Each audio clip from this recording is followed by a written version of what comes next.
Have you ever imagined seeing the success rate of everything you do? Well, that's exactly what happens to a guy who's tired of his ordinary life, until one day, out of nowhere, he gains a crazy ability. He can see the chances of success in any decision. Want to invest money? He already knows if it will work. And using that, he starts to change his life completely, going from a nobody to someone extremely powerful, always choosing the best path and avoiding any mistakes.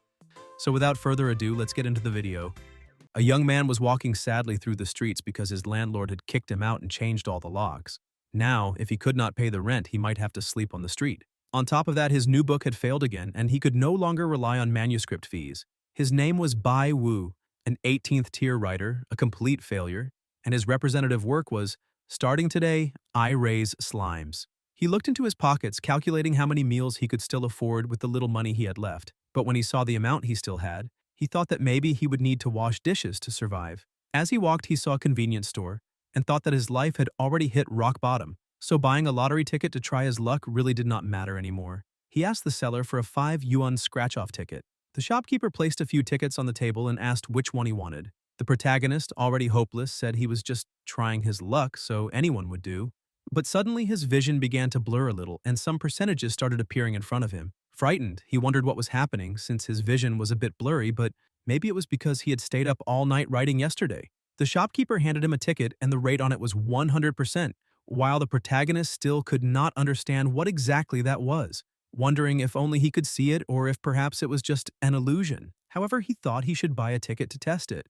As soon as he scratched it, he won 10 yuan. This made him excited, and he thought that maybe it really was what he was imagining. He asked the seller to give him 2 more and chose the ones with a 100% rate. Those 2 each earned him 50 yuan. The protagonist could not believe that the numbers on the scratch-offs represented the probability of winning. Excited by this, he asked the shopkeeper to hand him 11 more scratch-offs, and the shopkeeper was a little surprised by that request. Bai Wu picked a total of 10 tickets with a 100% success rate and 1 with 0. He preferred to start with the one that had a 0% chance of winning, and he really did not win anything. He was impressed to see that he could truly see the success rate. The shopkeeper laughed and patted him on the shoulder, saying that playing a little was for fun, but playing too much could harm the body and mind, and he should learn to stop while he was ahead. Bai Wu threw all his money onto the table, asking for 10 20 yuan lottery tickets and 1 10 yuan ticket. The shopkeeper was happy because he believed he was going to take all of the protagonist's money. He held the tickets in his hand and asked if he was really sure he still wanted to buy them,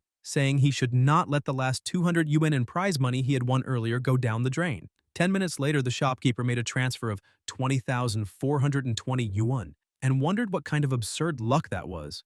Bai Wu thought that the percentages on the lottery tickets represented the probability of winning. However, the prize amount was completely unknown. It would be great if he could know the prize amount before buying the ticket, for example, the probability of winning 100 or other amounts. The shopkeeper still did not know how so much luck could exist in a single person. Suddenly, the protagonist noticed a few things and asked the shopkeeper to sell him a few more no mistakes, no hits scratch-off tickets.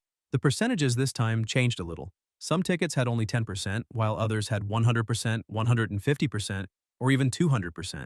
The shopkeeper continued saying that the protagonist should stop while he was winning, because luck was truly unpredictable and could both appear and disappear in a matter of seconds. Bai Wu laughed and said it was fine because he felt that his luck was very good that day, and if he did not win, the shopkeeper could consider it a contribution to the welfare cause. But the shopkeeper was very irritated, thinking that the protagonist had just won 20,000, so he really wanted to see how long his luck would last. Bai Wu picked another ticket with a 10% chance of winning, and when he scratched it, he realized he had won. He laughed, saying that it seemed his luck was still there. The shopkeeper became more and more frustrated with all of that, while the protagonist kept scratching and winning. But the shopkeeper realized that it had already been 6 tickets in a row, and all of them had won prizes. So how could there be someone with that much luck on this planet? The protagonist scratched another ticket and said that his luck really was very good that day, because he had just won again. He looked at the other ticket still for sale, thinking that he could know what the success rate of winning 50 yuan was. Suddenly, all the percentages that had been appearing before simply changed drastically, and the protagonist celebrated because this was exactly what he had expected. The sudden success rate was an answer based on the question he wanted to know at that moment. So, as long as he adjusted the questions and used the success rate correctly, he could perfectly deceive the owner of that store, and with that, he could change his own destiny. Bai Wu looked at the shopkeeper and laughed, saying that from the looks of it, his luck really was very good. The shopkeeper asked if he really meant just very good because, from the looks of it, he must have accumulated a lot of good karma in his past life. The protagonist laughed, thinking that with that divine artifact in his hands, this was not about accumulating good karma in a past life. Baiwu gave a friendly laugh and said that his luck was very good, so he would like 20 more tickets. The shopkeeper became a little irritated, telling the protagonist that luck really was a very good thing, but he should not get addicted to this kind of thing. Baiwu said it was fine because his luck was very good that day, and maybe those 20 tickets could also have prizes. Even if he lost, he had already managed to win more than 20,000, so it would not make much difference. He placed the ticket on the table and picked up a coin.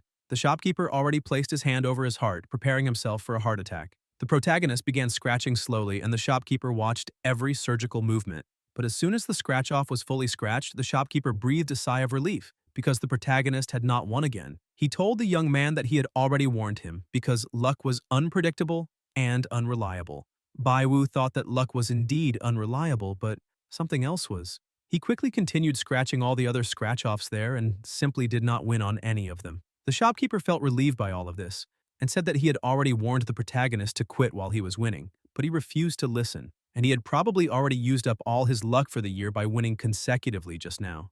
Baiwu looked at the remaining tickets and saw one with an extremely high percentage. He was impressed and held that ticket in his hand, thinking that indeed he did not trust his luck, but rather the ability he had just received, because he had deliberately bought scratch-offs with a 0% success rate.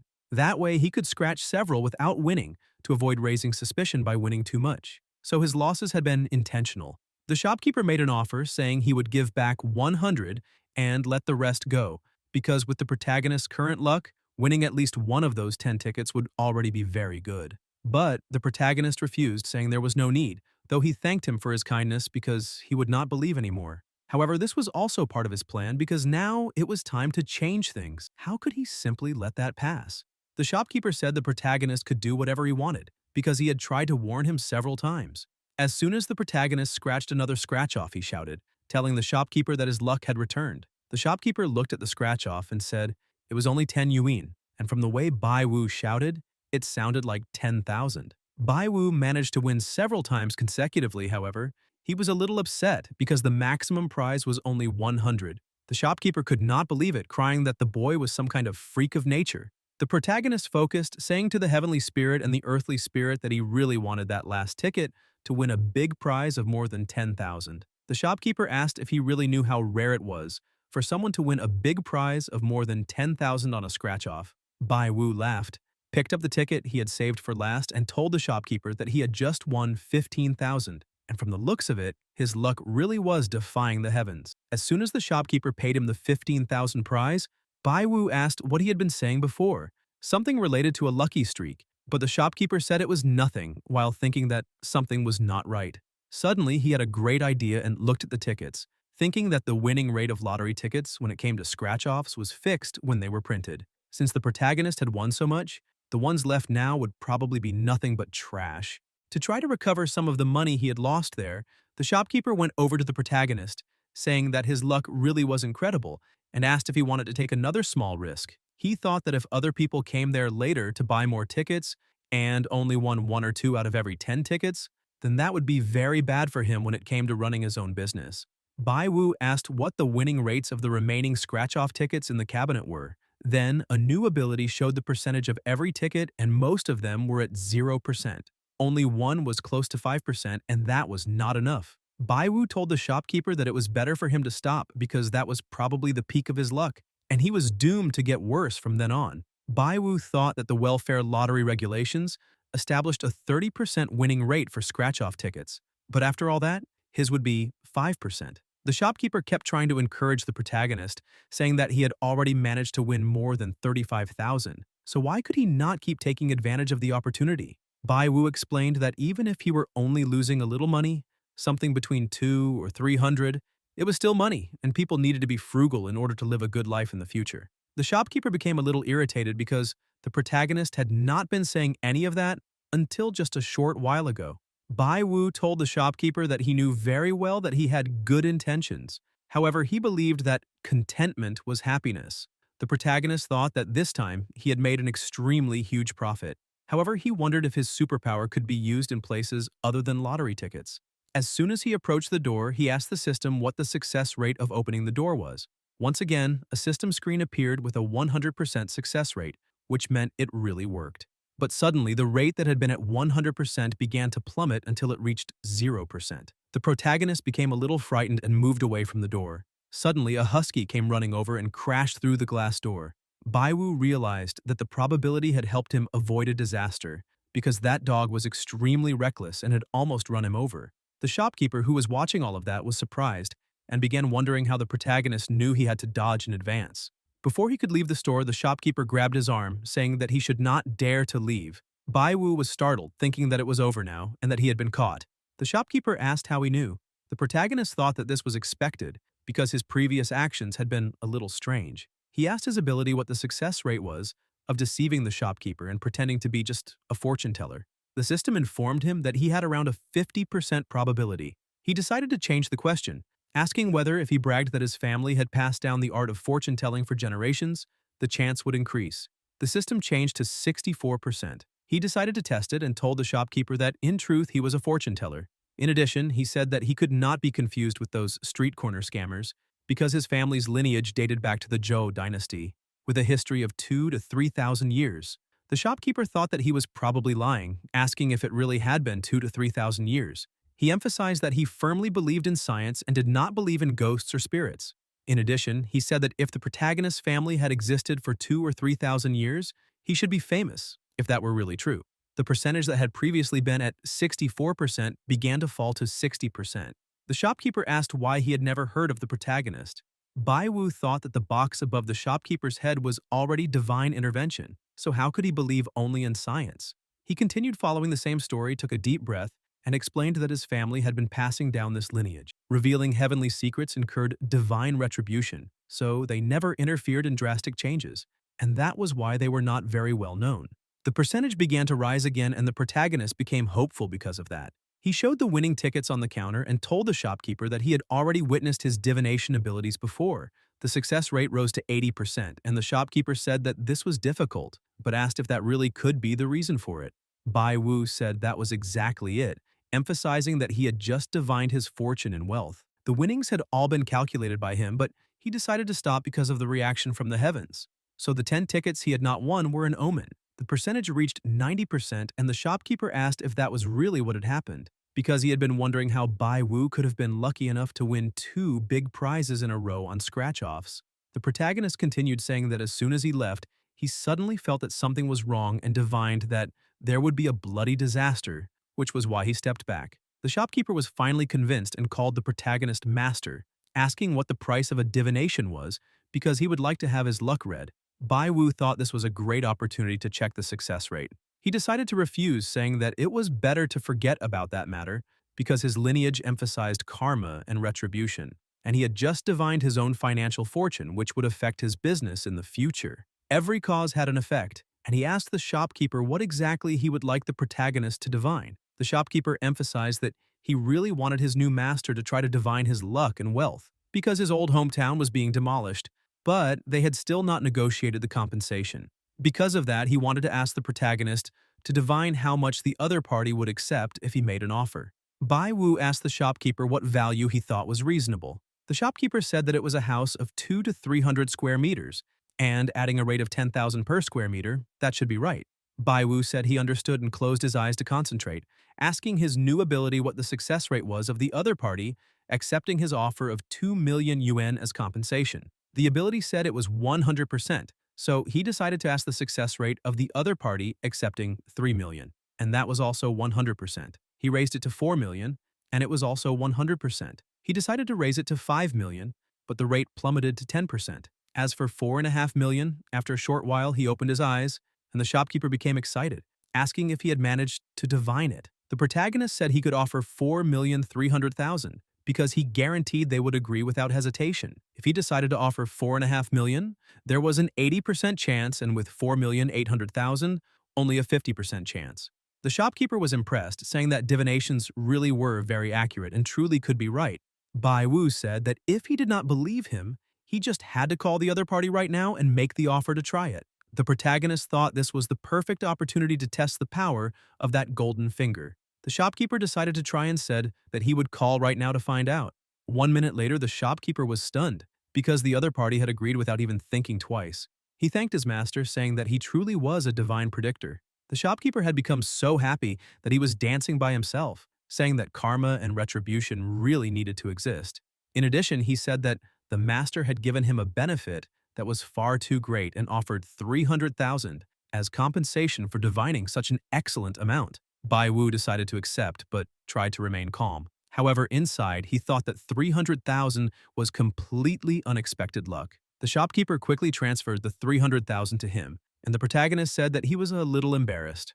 But inside, he was screaming because he had earned 300,000 so easily, and that really was incredible. With the success rate, life was like a complete cheat. The shopkeeper thanked him once again for doing all of that for him and said that he deserved every cent he had just earned. Bai Wu said goodbye, saying that he needed to leave now, and the shopkeeper thanked him again, telling him to be careful on his way home. Bai Wu thought that this was extremely powerful. As long as he used this golden finger wisely, he could definitely change his destiny and reach the peak of his life. As soon as he left the store, he saw that the dog that had crashed into the glass was still lying on the ground. He realized that the dog was a purebred and asked his ability if it was possible that it was lost. The golden finger said that the probability was 100%. Bai Wu looked at the dog playing with the little ball and approached it, saying that because of that dog, he had managed to earn a lot of money, so he would help it find its owner again. The dog threw the ball upward with great force. It hit several places, came back and struck the dog itself on the head, then flew toward the protagonist's head. Bai Wu thought that the owner of that dog probably went through a huge ordeal every single day. The dog tried to drag the protagonist to the side, and he thought that this stupid thing still needed to find its owner, but he had no idea where to start looking. Suddenly, the dog began running very fast, bothering some people on the street. Bai Wu decided to follow the dog because he did not know if it would really find its owner, but he needed to follow it to stop something bad from happening. A short while later in a park, a girl was taking a photo, but the dog was running quickly toward her. Bai Wu fell in love with that girl's beauty. He asked the golden finger what the probability was that the girl was the dog's owner, and the probability was 100%. He thought that his luck was even higher because the owner of that dog was actually a beautiful woman. He had only intended to help the dog find its owner for the dog's sake, and coincidentally managed to test the amplification of the success rate, but he never expected such a happy encounter. The girl continued taking photos, which surprised him because her dog had disappeared, yet she was still calmly taking photos, completely carefree. Suddenly, she looked back and saw the dog. She was surprised and asked if the protagonist also had a husky because it looked a lot like Oreo. Bai Wu thought that was nonsense because that was her dog, but she could not even recognize her own dog.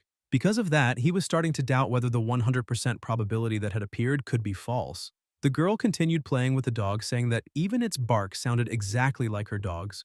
But Oreo was still a little cuter. She continued saying that this dog looked very silly while hers was smarter. In addition, her dog ate pure and natural dog food that cost 500 per bag, and its fur was softer and better than this dog's. The protagonist tried to get her attention, thinking that this beautiful girl was a little stupid. The girl looked at him and asked what was wrong. Bai Wu explained that if nothing was wrong, then that was Oreo.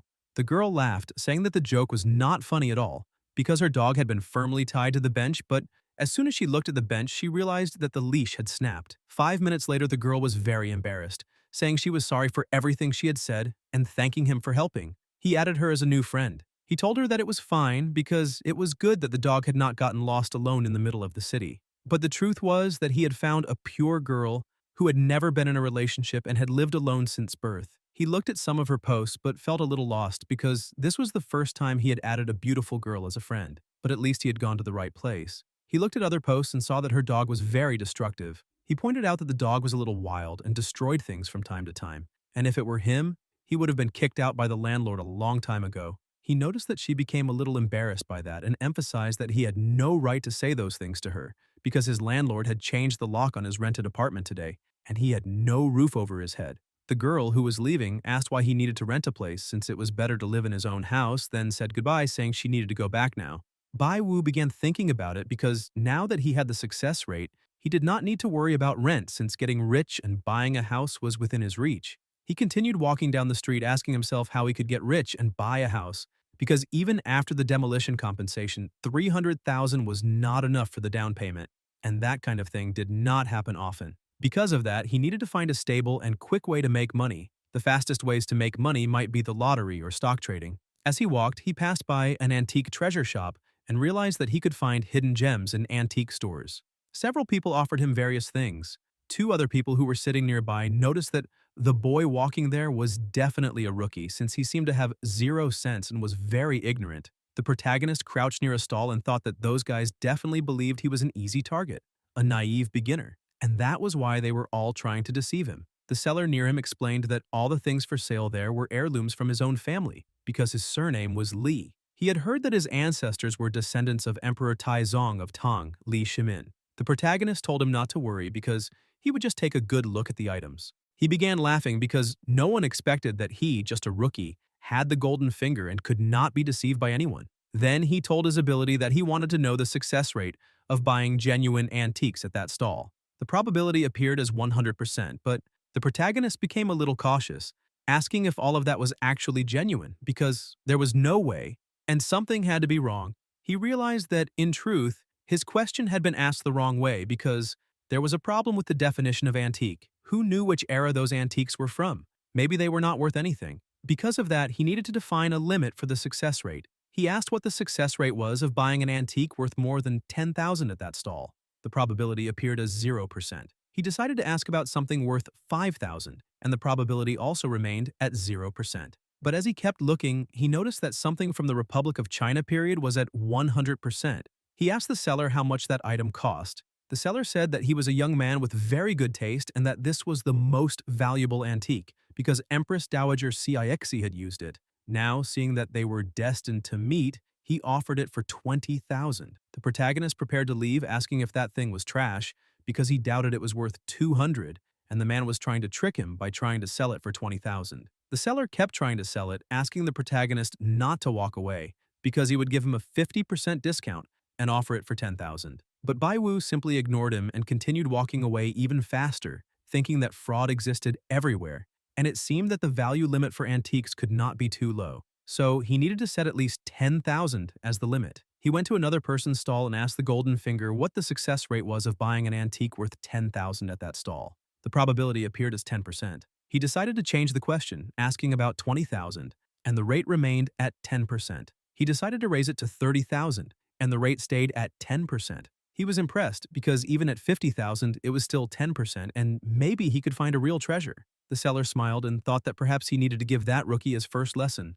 He began explaining that buying antiques required an accurate eye and that he did business with integrity, never acting like some unscrupulous merchants who asked for absurd prices. He tried to push a vase onto the protagonist, saying that it was a good item, but the probability of that item being valuable was 0, so Bai Wu stopped him, saying that there was no need to recommend anything because he had already chosen. Then he pointed at an antique that had a 100% probability of being worth 50,000. Bai Wu thought that he was not a rookie, dreaming of finding a hidden treasure because, with the success rate in his hands, he was the golden touch of the antique street and would become the #1 master of antique appraisal. Because of that, the seller was witnessing the beginning of a true legend. The seller became a little confused, wondering what was going on, because that rookie was apparently blind. It was not just because something looked old that it meant it was actually old. That item was fake and had just come out of the kiln. He wondered how he could raise the price of that piece of trash. Bai Wu realized that the seller was acting strangely and was definitely trying to take advantage of him and inflate the price.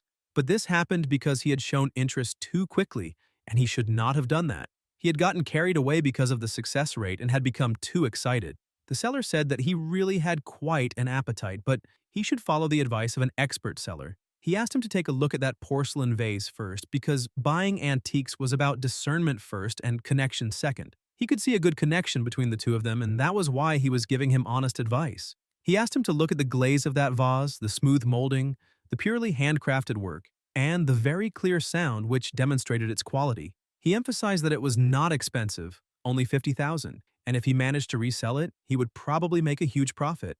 Bai Wu made a satisfied expression to deceive the seller. He wondered how much that thing could be worth and why the seller was looking at it that way because he was not pushing the wine vessel, but recommending that broken vase instead. And he probably did not know that there really was a potential treasure worth 50,000 there. The protagonist decided to refuse, saying that he also believed buying antiques was a matter of connection, and that porcelain vase was beautiful, but it had no connection with him. He held the wine vessel and said that he thought this vessel looked very good. The seller asked if he was really interested in that bronze wine vessel, and from the looks of it, he had a good eye because that was a discovery he had found in the countryside for 8,000. If he really wanted it, he could sell it at cost price, and asked if he accepted the offer of 8,000, not a cent more or less. The protagonist was tempted to accept because, compared with 50,000, 8,000 was just pocket change, and that seller seemed to have no idea of the true value of that bronze wine vessel. He asked the golden finger what the probability was that the seller knew its true value, and the probability appeared as 0%.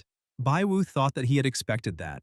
With the success rate in his hands, all hidden intentions were within his reach. Because of that, he could think a little about how to manipulate the negotiation and pretend to be a poor rookie. After all, no matter how sophisticated the quotes were, as long as he knew the final result, he would be invincible. Because of that, he would use the success rate to test the minimum price the seller would accept. He asked what the probability was that the seller would accept selling that vessel for 4,000, and the probability was 100%. That impressed him. 2,000 was also 100%. He decided to lower it to 1,000, and the probability dropped to 80%. He thought that it did not matter much because he could not be too greedy, so he already knew what to do. He told the seller that 8,000 was a little expensive and asked if they could make it a bit cheaper. The seller thought that he had bought many things for a very low price, and no matter how cheaply he sold it, the profit would still be huge. He told the protagonist that 8,000 for such a good item really was not expensive. However, a connection with someone who also understood things was more important, so the protagonist could choose the price. Bai Wu offered 2,000. The seller was surprised, thinking that this boy really was bargaining hard, but 2,000 was still a huge profit. Since the seller had fallen silent, Bai Wu decided to push a little more and asked if he really would not accept the 2,000, because if not, then they should just forget about this conversation. The seller finally gave in and said that 2,000 was a great price. In truth, he had bought 2 items for 8,000 and sold the other one to a beautiful lady yesterday. He quickly packed the vessel and handed it to the protagonist, who transferred the payment. Bai Wu left laughing, thinking that he had made a true fortune. The seller also smiled widely because he had also managed to make a fortune since he had paid an extremely low price for that thing. Something worth only a few yuan sold for 2,000. That was very easy money selling trash. A rookie trying to imitate professionals in finding treasures. That boy was too crazy because 2,000 was still a huge profit for him. He celebrated with the seller beside him, saying that yesterday a lady had bought a wine vessel for 9,000, and now that foolish boy had bought the other vessel for 2,000. The buyer was not as smart as the seller, and that money had been very easy to earn. The other seller asked why he was showing off so much, and asked old Wang if that was not the young girl who bought the bronze wine pot for 9,000 yesterday, the one he had just tricked. Maybe she was there to cause trouble. Wang said that this really did not bring any trouble for him because money and goods exchanged were no longer a problem. As soon as the girl approached, Wang immediately began saying that his was a small business, so all sales were final and there were no refunds. The girl was a little lost and asked if he was going crazy, then asked where it was. Wang, who was also a little lost, asked what she meant. She asked where the other bronze wine vessel was because she would pay 10,000, or if he preferred 50,000 for the wine vessel. Wang began trembling and asked how much she had said, questioning whether that wine vessel was really so valuable and how that rookie could know something like that. The girl found his behavior a little strange and thought that maybe the seller was trying to inflate the price.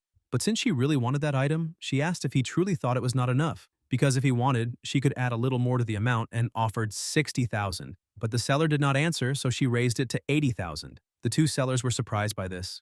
The girl became irritated by getting no response at all and asked the boss if he was not hearing what she was saying. Wang began beating his own chest, saying that the hunter had just been caught by the prey and this was foolishness because he had just lost 80,000. Another seller began laughing, saying that when it came to business, he had never bowed to anyone, but today he had truly learned something because buying a pile of trash and selling it for 80,000 really was impressive. Wang asked if she would pay 100,000 for that vessel, and she accepted without hesitation, making the seller fall backward. The seller beside him told the young woman that he would like to say something because old Wang had just sold the wine vessel and asked if she could guess how much it had gone for, saying that it was for 2,000 because an old thing was sold for 2,000. The girl asked if it had really already been sold. Wang stood up and asked her to wait just a moment because he would be right back. But suddenly he heard loud shouting up ahead, something that was being sold for 300,000. The people were saying that the boy's luck was far too good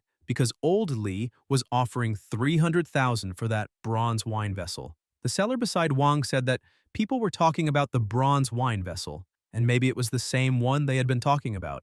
The woman became irritated, saying that this was a huge nuisance, questioning which brat had stolen her deal with terrible luck. But Bai Wu refused the amount of 300,000. The people became bothered, thinking that he was being too greedy. Old Li offered 400,000, saying that he would not go higher than that. But Bai Wu refused again and began putting away the bronze vessel. Li asked him not to be in such a hurry and asked what price the protagonist wanted for it because he would listen carefully. The protagonist said that apparently this gentleman was an expert, so he, as a young man, humbly asked that they become friends and offered a fixed price of 500,000. He said he would let the rest go because he truly wanted to have his friendship. Li was impressed and said that this was completely impressive, thanking him very much for the chance to meet him. Wang could not believe that his vessel was being sold for 500,000. The other people told Wang that they had heard that the boy had paid only 2,000 for that vase and that regardless of who had sold it to him, that person was probably completely devastated right now. They asked why he looked so sad. Wang asked how that could be possible, because he had been in that business for many years. So how could he have sold something so valuable for such a low price? The girl from before said that 500,000 was unacceptable and offered 550,000. The protagonist looked at her and thought that she had fair skin, a beautiful face, long legs, and that the appearance and temperament of that beauty were simply incredible. Her proud behavior showed that she was definitely a young lady from a wealthy family, a goddess of the world. In the past, perhaps he would not even have dared to look at her twice. Of course, with his current success rate, finding romance was as easy as drinking a glass of water. On the other hand, the girl was a little annoyed, wondering why that boy was looking at her, since he was nothing but a loser. After all, if her grandfather had not been so stubborn and insisted that that wine vessel belonged to her, she would not have had to go through all that trouble, but she had to get it no matter how much it cost. Bai Wu looked at the wine pot and thought that this girl also wanted the wine vessel 100%, which meant he could sell it for an even higher price than expected. He looked a little farther back and saw the seller who had sold it to him, saying that apparently the wine vessel he had sold for 2,000 was worth more than 550,000. As soon as the people heard that, they began mocking Wang, making him die of shame. The girl continued pressuring the protagonist again, offering 550,000 and asked whether he was going to sell it or not. Li told her that she was being a little unreasonable because there was an old saying on those streets: whoever arrived first had to be the first to buy. The girl laughed, telling the old gentleman that the two of them had not made a deal yet and the agreement was still open. Li thought that girl was quite annoying and that her behavior seemed a little familiar to him. The two of them looked at the protagonist, but he laughed, saying that he was not the one who wanted to buy it, so the two of them could discuss the matter a little and reach an agreement. The girl thought the protagonist was just another person trying to use the rules of the antique market to inflate the price, and apparently he really thought others were stupid enough not to see the little scheme he was trying to pull. Li offered 560,000, but the girl offered 570,000. The old man raised the offer again and the young woman offered 600,000. Li looked at her and said that she looked a little familiar, asking what her relationship was with old ghost D-Men. The girl said that D-Men was her grandfather and asked if the old gentleman knew him. Li began laughing, saying that it was a case of mistaken identity. He emphasized that he was a friend of her grandfather and that he had wanted her to buy that wine vessel. He formally introduced himself, saying that his name was Li Wei-Kuo, a professor from the history department of Hangcheng University, just like her grandfather. She said that he must be Grandpa Li, her grandfather's childhood friend. She said that he was doing well and went for a morning run every day. The protagonist became a little irritated and interrupted the two, asking if they were still going to buy it. The young woman said yes, and asked Wei Guo to go back and take care, asking him to visit her grandfather for tea when he had time, because she would personally pick him up if needed. A short while later, she transferred the payment to the protagonist. He thought that although the calculation had produced a small error, that profit margin was more than 300 times. And now he had become a millionaire overnight and truly was the golden touch of Antique Street. Why should he write face-slapping novels when he was the real male protagonist of a comeback story in this manhwa? He looked at her and became enchanted again, asking if she would like to exchange WeChat. She was a little surprised by that. The protagonist smiled, saying that apparently she was quite interested in antiques and maybe if he found another good item nearby, he could contact her. Di Qingting thought that pickup line was extremely cheesy because the protagonist was disgusting but funny. He was a true toad wanting to eat swan meat. He tried to use his charm and called her Dia too, but She stepped back, asking why he had called her that. Yatu meant little girl or something like that. She began wondering why he was trying to be so friendly. One stroke of luck in finding a treasure, and he already thought he was the chosen one. Anyone dared to try to get close to her. She became a little irritated, saying that he should not call her by name as if he were older than her. The protagonist asked the golden finger what the success rate was that she was older than him, and the probability was 0%. He began looking at her, thinking that she was truly worthy of being a pampered, arrogant, and proud young lady. But he had the ultimate trump card of the success rate, and he would definitely show his abilities. He asked what the chance was that she was 20 years old, and the possibility was 100%. He thought that both he and she were 20 years old, but his birthday was September 30th, so hers could be. He asked if she was born in May, but that gave 0%. He became confused, wondering what was going on because she was younger than him. But she had not been born in the last 3 months, so it could be a coincidence that they were both born on the same day, and that gave 100%. Qingting asked what game he was playing. Bai Wu asked her not to rush. He continued making the calculations, thinking that he had been born at 3:23 in the afternoon and she was younger than him, so she had been born between 9 o'clock and midnight, but the probability gave 0. He kept asking until he finally found out, and it was a huge coincidence. Only 1 minute of difference between the two of them. Since she was trying to act like an older sister and dominate him with her presence, now he would break her spirit. Qingting became a little irritated, saying that he was completely inexplicable, and began walking away. But Bai Wu called her Di Yatu again, telling her not to think he was talking nonsense. He thought that he would only give her an appetizer to scare her. He closed his eyes, pretending to concentrate, saying that she was turning 20 that year and was born at the end of September, asking if that was right. She was impressed, asking how he knew that. The protagonist said that it was very easy because he had calculated it. But that made her even more irritated, thinking that the arrogance on that boy's face was unbearable because he was trying to talk metaphysics with her. She continued ignoring him, saying that he was just trying to put on a mystical act, and continued walking away. But the protagonist thought that he had something even more precise and surprising. He said that it was very easy, he just needed to calculate again, and emphasized that she was born on September 30th, around 3:30 in the afternoon. This made her freeze, asking how he could do that. Everyone was impressed, asking if that was really true because that boy was saying it with great precision, and they questioned whether it was really possible that he knew fortune-telling. Others said that judging by the girl's reaction, he had probably hit the mark.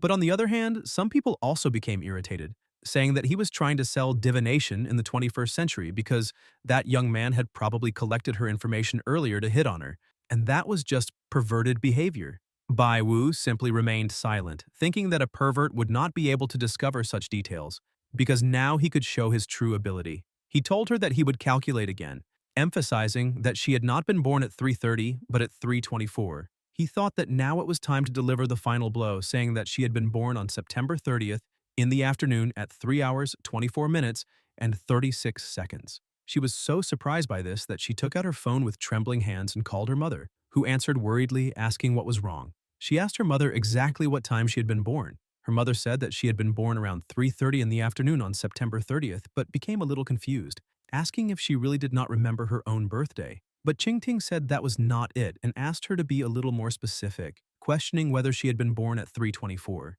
Her mother said that she also did not remember and that she would immediately check the birth certificate in the safe. 3 minutes later, her mother returned and said that she had been born at 3 hours, 24 minutes, and 36 seconds. Her mother was so impressed that she asked how she knew that. However, Qingting was even more shocked after discovering it. She stared at the protagonist. Bai Wu called her Di Yatu again and said that if she wanted to know something, she only needed to ask, because staring at him like that made him a little shy. But Qingting only turned around angrily, saying that she should not have become curious and wasted her time with that boy. The protagonist stepped in front of her and apologized, saying that he was joking because he had only made a divination earlier. She smiled angrily and tapped the protagonist's chest with her finger, saying that he had been precise, even getting the seconds right, so how could he call that just divination? She questioned whether he really thought she was stupid. Bai Wu only became even more enchanted, thinking that she was truly a goddess-level beauty, and even when she was angry, she was incredibly beautiful. Bai Wu apologized and said that he would tell the truth from then on, emphasizing that he really had calculated it. Qingting asked if he was a fortune teller or a scammer. The protagonist said that not all seers were scammers, and asked if she had not seen the methods he had used. He moved closer to her and whispered that if he was not mistaken, she was wearing black today. This made her even more shocked, telling him to stop talking. She looked at him angrily, and the protagonist wondered whether it was possible that she had never had a boyfriend before. The probability of that appeared as 100%. Ching Ting asked what he was looking at and told him not to get so close. Bai Wu thought that based on his years of seclusion, that girl did not like men and was not dating, so who knew what the chances were that she was a lesbian? The probability of that appeared as 100%, and the protagonist said that could not be, because lesbians were infinitely wonderful. Ching Ting became embarrassed and began trembling, asking what he had said. Everyone around them was surprised, looking at her, and the protagonist laughed, saying that he had said exactly what she understood. She ran over and pulled him into a corner. As soon as they reached an alley, she pushed him against the wall and placed her foot beside him, asking how he knew about her relationship with another girl. Bai Wu only said that he had calculated that too, and she said it was nonsense. The protagonist asked if she really did not believe him and moved even closer, saying that he could even calculate that she had 3 moles. So calculating someone's sexual orientation was very easy for him. Ching Ting could not even say anything against that. She decided to add him as a friend, and the protagonist said that everything was fine now, and that if he found anything good, he would contact her again. But before leaving, he emphasized that she could also ask for divinations or consultations. As he walked away, he thought that the success rate really was incredible because, with it, he could even guess people's secrets. But he really had not expected to meet a lesbian and end up exposing her accidentally with the success rate. As he was walking, he saw Wei Guo making a phone call and wondered who he was calling. Could it be that he had heard all of that? He asked the success rate what the probability was of Ching Ting being discovered by her family for being a lesbian. The probability appeared as 0%, but the success rate began to change, rising to 20%. He was confused and asked again whether she had been discovered or not until he suddenly had a great idea. Maybe this change had been because of his interaction with that girl. He continued looking at Wei Guo and thought that this could not be right, asking the success rate if it was possible that the old man was contacting her family to tell them everything. The probability went to 100%, and the protagonist thought that he had not done it on purpose. She was still standing in the alley and received the protagonist's message, saying that her secret had probably already been discovered by her family. She was frightened by this and ran to the side, trying to find the protagonist, but she could not see him. She sent a message asking what he meant by that. He asked the success rate if her parents would contact her within half an hour, and the probability appeared as yes. He decided to lower it to 5 minutes, and the probability also went to 100%. He sent her a message saying that he had just made another divination and congratulated her, saying that in 5 minutes her family would call her for a conversation. 5 minutes later, her phone really rang. As soon as she answered, her mother told her to come back immediately because she and her father wanted to ask her some questions. Bai Wu took a deep breath and said that, from the looks of it, she would have to explain herself properly. In truth, parents were always golden love, always free love, just like he had left home alone with the success rate in his hands. That was just a mantra for others, but his realm was already different. It was a pity to meet a beautiful girl but be unable to flirt with her. Suddenly, his phone also began ringing. As soon as he answered, he asked his mother why she was calling him so suddenly and if something had happened. But the protagonist was surprised to discover what she wanted, because she wanted to arrange a blind date. He became irritated, saying that he was only 20 years old and she already wanted him to go on a blind date, and he refused. But as always, his mother ended up convincing him. At 8:15 at night, he was already at the restaurant, thinking that as a true gentleman, he needed to be polite and arrive a little early. He looked at the girl's photo and thought that with her mature and charming behavior, she must have many admirers, so why would she need a blind date? As soon as the woman entered, the protagonist looked over and saw Ching Ting looking a little uncomfortable following a woman. He was surprised, asking what she was doing there too, and who was calling him, wondering if it could be what he was thinking. The success rate said that the blind date was with Ching Ting's partner, and the rate of that was 100%. He asked if this blind date could also be a chain reaction caused by him accidentally exposing her, and the probability was 100%. He looked at the scene and said that one wanted to break up and the other wanted to reconcile. The plot was getting melodramatic. Ching Ting's girlfriend, or ex-girlfriend, looked at the protagonist and asked Ching Ting to let go of her arm, making her cry. Bai Wu was startled because that girl's gaze could kill him. The girl walked over to Bai Wu and introduced herself, saying that her name was Mu Yer. She said that she found the protagonist very good and handsome and said that she would like to be with him. Everyone around them was surprised by such a declaration, even him.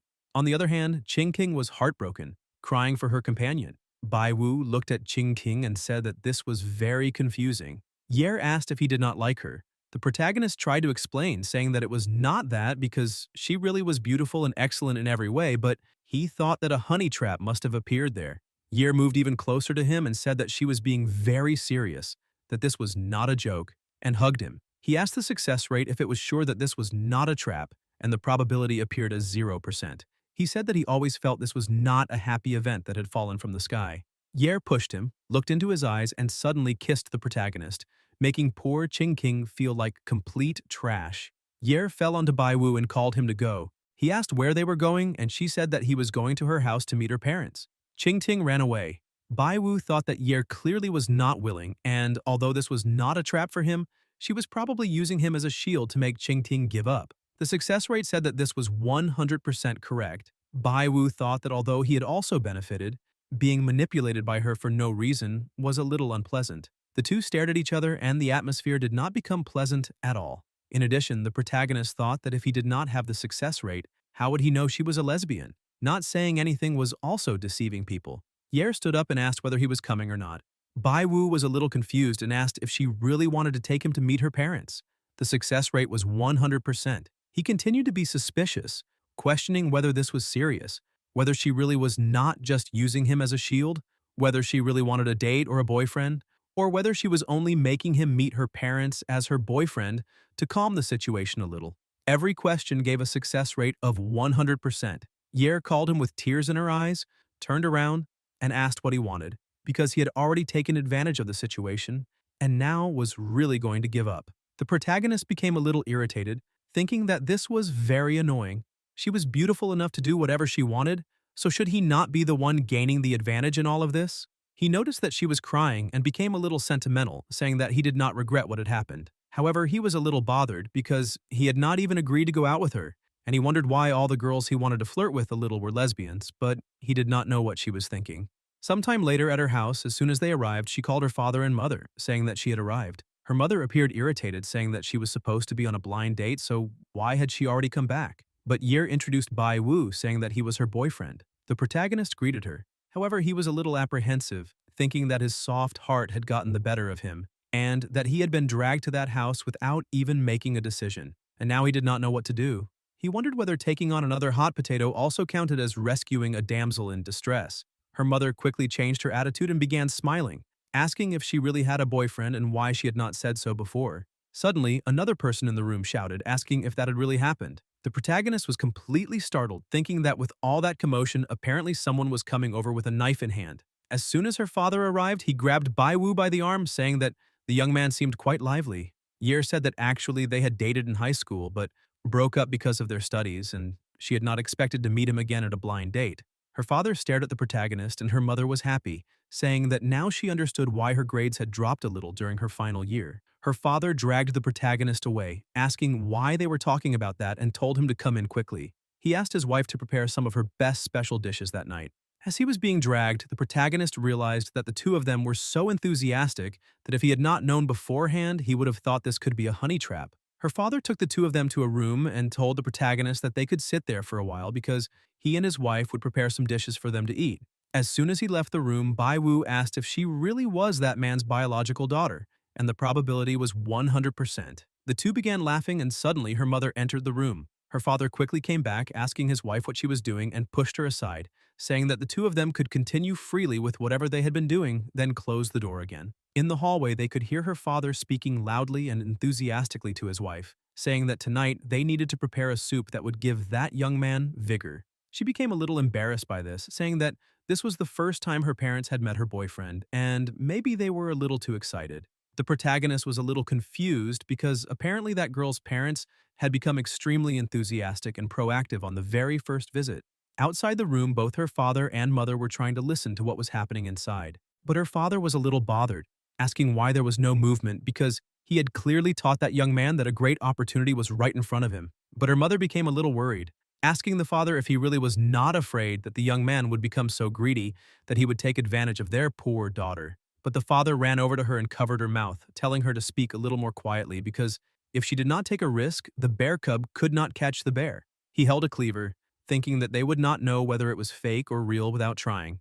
In addition, they did not need to worry because he was prepared. If that guy dared to do anything, he would go in. The protagonist tried to get closer to her, but she stepped back a little, frightened. Bai Wu explained that he only wanted to sit down and chat with her for a while, but Yer, still frightened by that situation, apologized and said that maybe she still needed some time to adapt to the new relationship.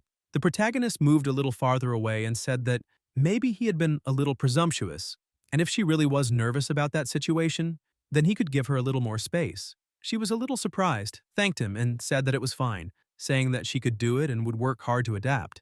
Bai Wu thought that Yer really was a beautiful woman with no bad angles, and if only she were truly his girlfriend, things would be better. He decided to ask his ability what the success rate would be if he held her hand now, and the answer was 80%. He decided to ask about a hug, and the possibility dropped to 76%. He thought that maybe he had saved the galaxy, but soon pushed that thought out of his head, thinking that she only wanted a fake boyfriend to deceive her parents. Besides, he was a healthy, morally upright, excellent single young man, so how could he do something like that? He thought that he could not get involved in that mess and that it would be better if the girl could face herself honestly. He tried to move closer to hold her hand, but ended up tripping and falling. Her father quickly entered, shouting and asking what was wrong and if she was okay. But as soon as he saw the situation, he was surprised, and Yer shouted, asking her father what he was doing there. Her mother tried to smooth things over and scolded her husband, telling her daughter that it was good to see she was perfectly fine, because her father got scared very easily. Bai Wu asked why he was holding a cleaver in his hands. This made him even more worried, questioning what was going on, because he had done nothing and had been dragged into this for no reason. So why was the man entering with a cleaver in his hands? He took a deep breath, saying that he had not changed his mind, but suddenly realized that her father clearly did not believe he was dating his daughter. The wife scolded her husband, asking if he was crazy, because they were only testing whether he was a substitute, so why had her father entered with a cleaver in his hand? He explained that he was just a little afraid, because even if that boy was only a substitute, he could be used and try to do something more. Meanwhile, the protagonist remained confused, because he had been inexplicably dragged there to pretend to be a boyfriend and had almost been treated by her parents like a pervert. No one would believe this plot twist if he told someone about it. Yer asked if he was okay. The protagonist looked at her, thinking that even so, in the end, this was a family matter, and he preferred not to play this role anymore. It was better to leave while he could. He stood up and looked at her, saying that they could discuss this in more detail later because it was already getting late. Yer tried to stop the protagonist, asking if he really wanted to go back on his word now. But Bai Wu remained serious and asked if she really believed that a small act could deceive her parents, because he was already making it clear that he no longer wanted to cooperate with this performance.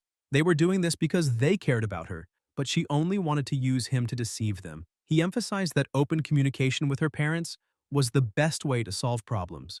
Yer was surprised by this and held the protagonist's arm, asking if he really could help her at least this once. Bai Wu smiled, seeing that now he was the one holding the cards there. Suddenly, the two of them began speaking very loudly, and her father and mother became worried. Her father asked why it seemed like the two were arguing. Her mother was a little happy, saying that only young couples argued, and that this was all her father's fault for calling him a substitute. But suddenly she realized that maybe it was because her husband had scared the protagonist with the knife, and they had started arguing. Now they needed to think of a way because young couples always broke up after arguing. They tried to run to the room, but the protagonist opened the door and came out with a serious face without saying anything. As he walked, he thought that he could no longer stay there, because this situation was not helping that girl, but harming her. Her mother ran over to the protagonist, telling him not to put on his shoes because she had accidentally gotten them wet while preparing the soup. Bai Wu was surprised by this when he saw that his shoes really were wet. Yer came out of the room and asked her mother how exactly the soup she had been preparing in the kitchen had spilled there. Her father said that was exactly right, saying that his wife was being very careless. He told the protagonist that his shoes were wet and asked how he was going to go home. The mother suggested that he spend the night there until his shoes dried the next day. Bai Wu thought that he had explained everything clearly to Yer. Now how she would face it depended only on her. Her father also looked at the protagonist and asked why he could not stay there that night. But Bai Wu looked at them and said that he needed to go to the hospital to take care of a patient because the son of his 7th great-aunt's niece was sick, so he needed to say goodbye. Both the father and mother became a little confused after that entire explanation about aunt, daughter, and everything else. A short while later, the protagonist was lying in his bed, thinking that making money was much more reliable because as long as he kept making money, he would stay happy. So he needed to go back to buy more antiques tomorrow. The next morning, Wang was cleaning his artifacts, thinking that he had been careless and lost money to a rookie, so he needed to find a great opportunity now. he noticed that someone had stopped in front of his shop and looked up with a smile on his face, asking if there was anything the person liked in the store. But when he looked forward, he saw that it was the protagonist. Bai Wu asked if he had gone to the countryside to collect a few more antiques. Wang smiled and told the protagonist that he had arrived at the perfect time because he had managed to get more antiques overnight, and asked if he would like to take a look. He thought that with every product he bought, he would be able to make an absurd profit. Bai Wu asked Wang to show him what interesting things he had. He pointed to some items, saying that this was what he had bought in a village overnight, and that he had spent 50,000 to buy that porcelain set. In addition, he emphasized that he had specifically asked the villagers for information and heard that the family had prospered with Li Shimin during the late Sui dynasty and flourished during the era of Empress Wu, so those few porcelain pieces could be. Bai Wu asked if it was Tong San Kai. Wang said that was exactly right, whether it was the craftsmanship, glaze, or other aspects. Those few porcelain pieces were very likely Tang San Kai, and considering that the protagonist was an old customer, they could make a good deal. Bai Wu asked how much he was selling those pieces for. Wang said 60 and asked what he thought of that price. The protagonist made a surprised expression and said that the seller really was incredible because he was charging only 60 for that porcelain set. In addition, he thought that the porcelain set truly had very good workmanship, because even buying it from a porcelain factory would cost 200. Wang tried to explain that it was not quite like that and that the protagonist had probably misunderstood something, but Bai Wu interrupted the seller, saying that he did not need to explain because 60 really was very cheap, and if he bought all those porcelain pieces for 60, his conscience would not be at peace. Wang said that Bai Wu was touching his heart. The protagonist offered a new deal because he would not like Wang to lose so much money. He wanted to think for a bit and give a fairer price for it. He asked the golden finger if those porcelain pieces were truly genuine, but the probability appeared as only 14.28%, and the protagonist thought that this was expected because all of them were fake. But suddenly, he realized that he had calculated it wrong. If it appeared as 14.28%, that meant 1 out of 7. So maybe among the 7 porcelain pieces, there was one true antique. And if that piece was real, its value would be tens of millions. The golden finger said that it was 100% genuine, and the probability of its value reaching tens of millions was 90%. The protagonist finished checking and told the seller to give him a real price, asking how much that set cost. Wang thought that this time he had hit the jackpot and said that for only 600,000, he could take the entire set. Bai Wu asked if that really was the price.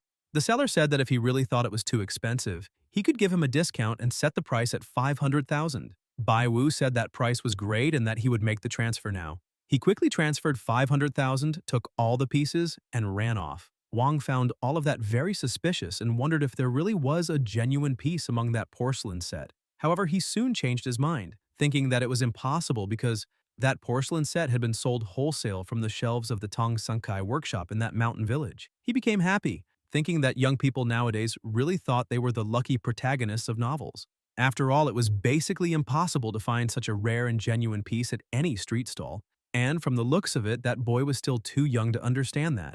Selling that set for 500,000 when he had bought everything for only 1,500 was very easy money, and the rookie was still just a rookie playing around with him. Suddenly, a car drove straight into the middle of that shop. A girl got out of the car and called Wang, saying that the Tang San Kai imitation she had sold him for 1,500 the night before, she now wanted to buy back for 1 million. Upon hearing this, Wang realized that he had once again lost a winning ticket. The girl kept begging and explained that one of the porcelain pieces in that set was very important to her grandfather and was not for sale, so she wanted to buy it back.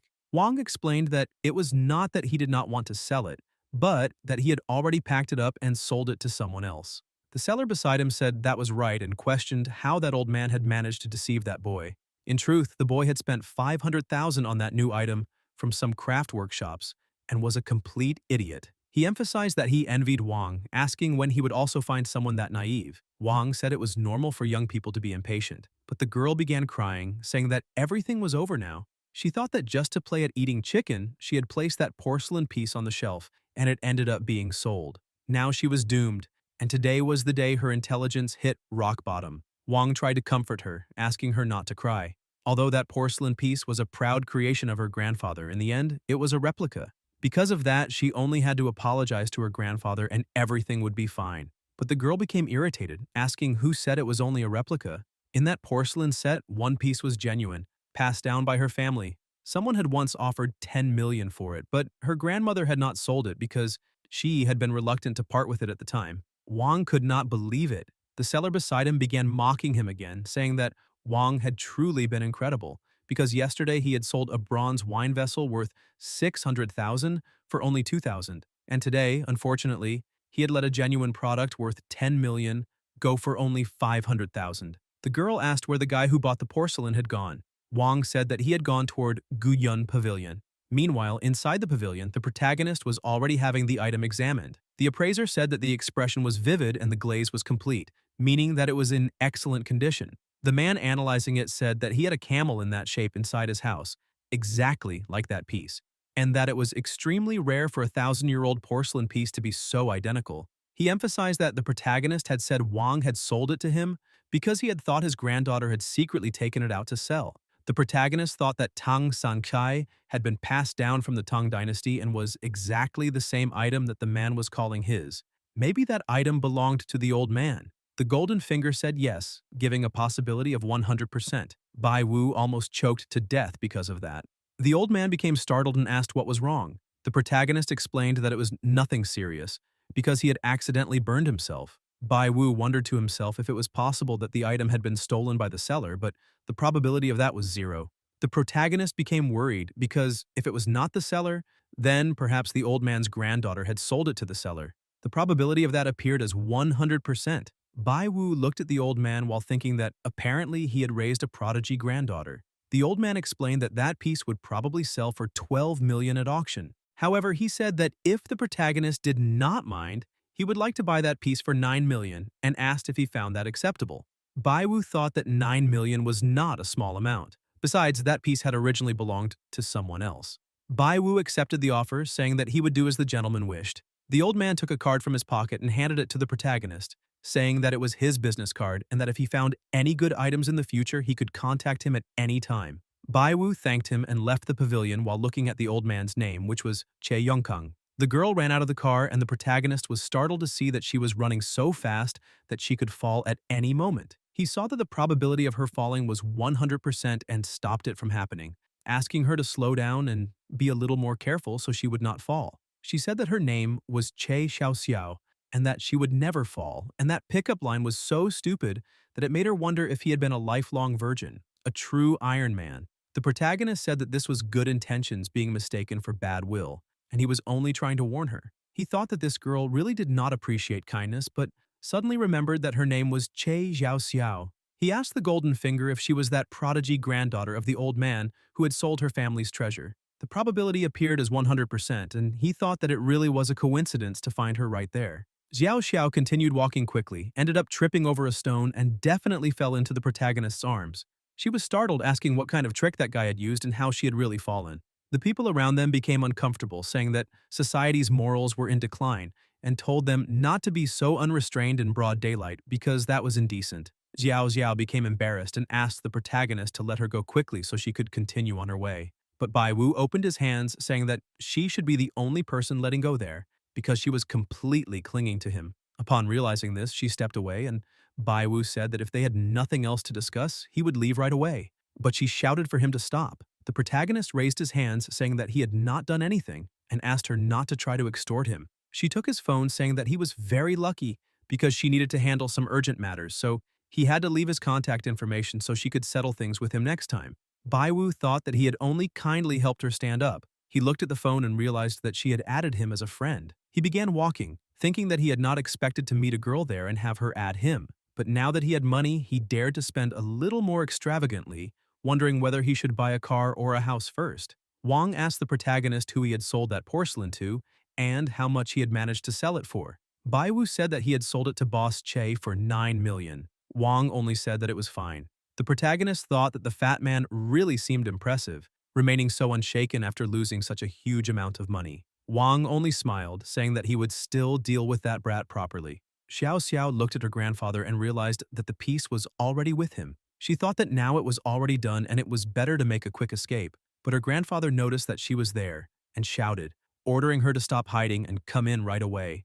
Yongkang was looking at his unique piece, sold for 200 and bought back for 9 million. He asked his granddaughter why she had time to visit her old grandfather. However, the news was very good, and he emphasized that he had just bought something excellent. Xiao Xiao became even more frightened, thinking that she had not managed to arrive in time, and her grandfather had ended up buying that item back. This was extremely unlucky. Yongkang asked what was going on because she was acting strangely. The girl became scared, saying that it was nothing. But the old man already knew that expression. He remembered that the last time she had acted that way was when she had sold his precious porcelain for 10 win. She became even stranger, and the old man looked at the item he had just bought. Then he looked at her, surprised, and began connecting the facts, saying that she had been at his house last night. Zhao Xiao ran away, shouting to her grandfather that she was not feeling well and needed to go to the hospital right now. But the old man stood up angrily, ordering her to stop. As she ran, she was calling her grandmother to save her, because her grandfather was being too mean. Yongkang was almost catching her, telling her to think carefully about what she had just done. But before he could do anything, her grandmother shouted at him through the phone, asking why he was yelling at her precious granddaughter, because he was almost 80 years old and still lost his temper with just a child. Xiao Xiao took the opportunity and ran away while asking herself who had acted so quickly that they had stopped her from buying it back before her grandfather found out. But she stopped and began thinking that she had just left the pavilion, and the only person who had left was that guy who had predicted that she would fall, which meant his eyesight was very good. Somewhere else, the protagonist felt as if someone was talking about him. He wondered if that greasy seller who had been acting strangely had decided to try to frame him. The probability appeared, saying that the attempt to frame him was 100%, but Bai Wu was not too worried about that. He asked the Golden Finger whether he would be framed, whether someone would send a person to deal with him, or whether that seller would keep collecting junk to try to deceive him. His ability said that the probability of the seller continuing to try to deceive him was 100%, but the protagonist was happy about that because, with his success rate, he was basically invincible. However, finding treasure depended entirely on luck, and even with his powers, there might not be any treasure on Antique Street. If it had not been for Xiao Xiao's carelessness, he would not have earned several million. In addition, he thought that mistakenly selling an antique for only 200 was a very bold move, and the world of the rich was truly difficult to understand. However, he realized something and thought that this could not be right, because the girls he had met recently were all strange. For safety's sake, he thought it would be better not to get involved with Xiao Xiao, not to mention that he still had to consider what to do if he could not find any treasure. But while thinking about all of this, he had a bold idea. He asked the Golden Finger if it was possible to find a treasure in the antique market tomorrow, and the probability was 100%. The protagonist became happy, thinking that this was just as expected, because he could even predict in advance whether he would find something or not. Earning tens of millions a day was a dream becoming reality. He looked at a car parked beside him, thinking that he could not help showing off when luck was favoring him. After all, a real man should have a good car, and that bus stop should take him to the automobile market. As soon as he arrived at the bus stop, he noticed that Xiao Xiao was also there and found that a little suspicious. Suddenly, he received a notification on his phone.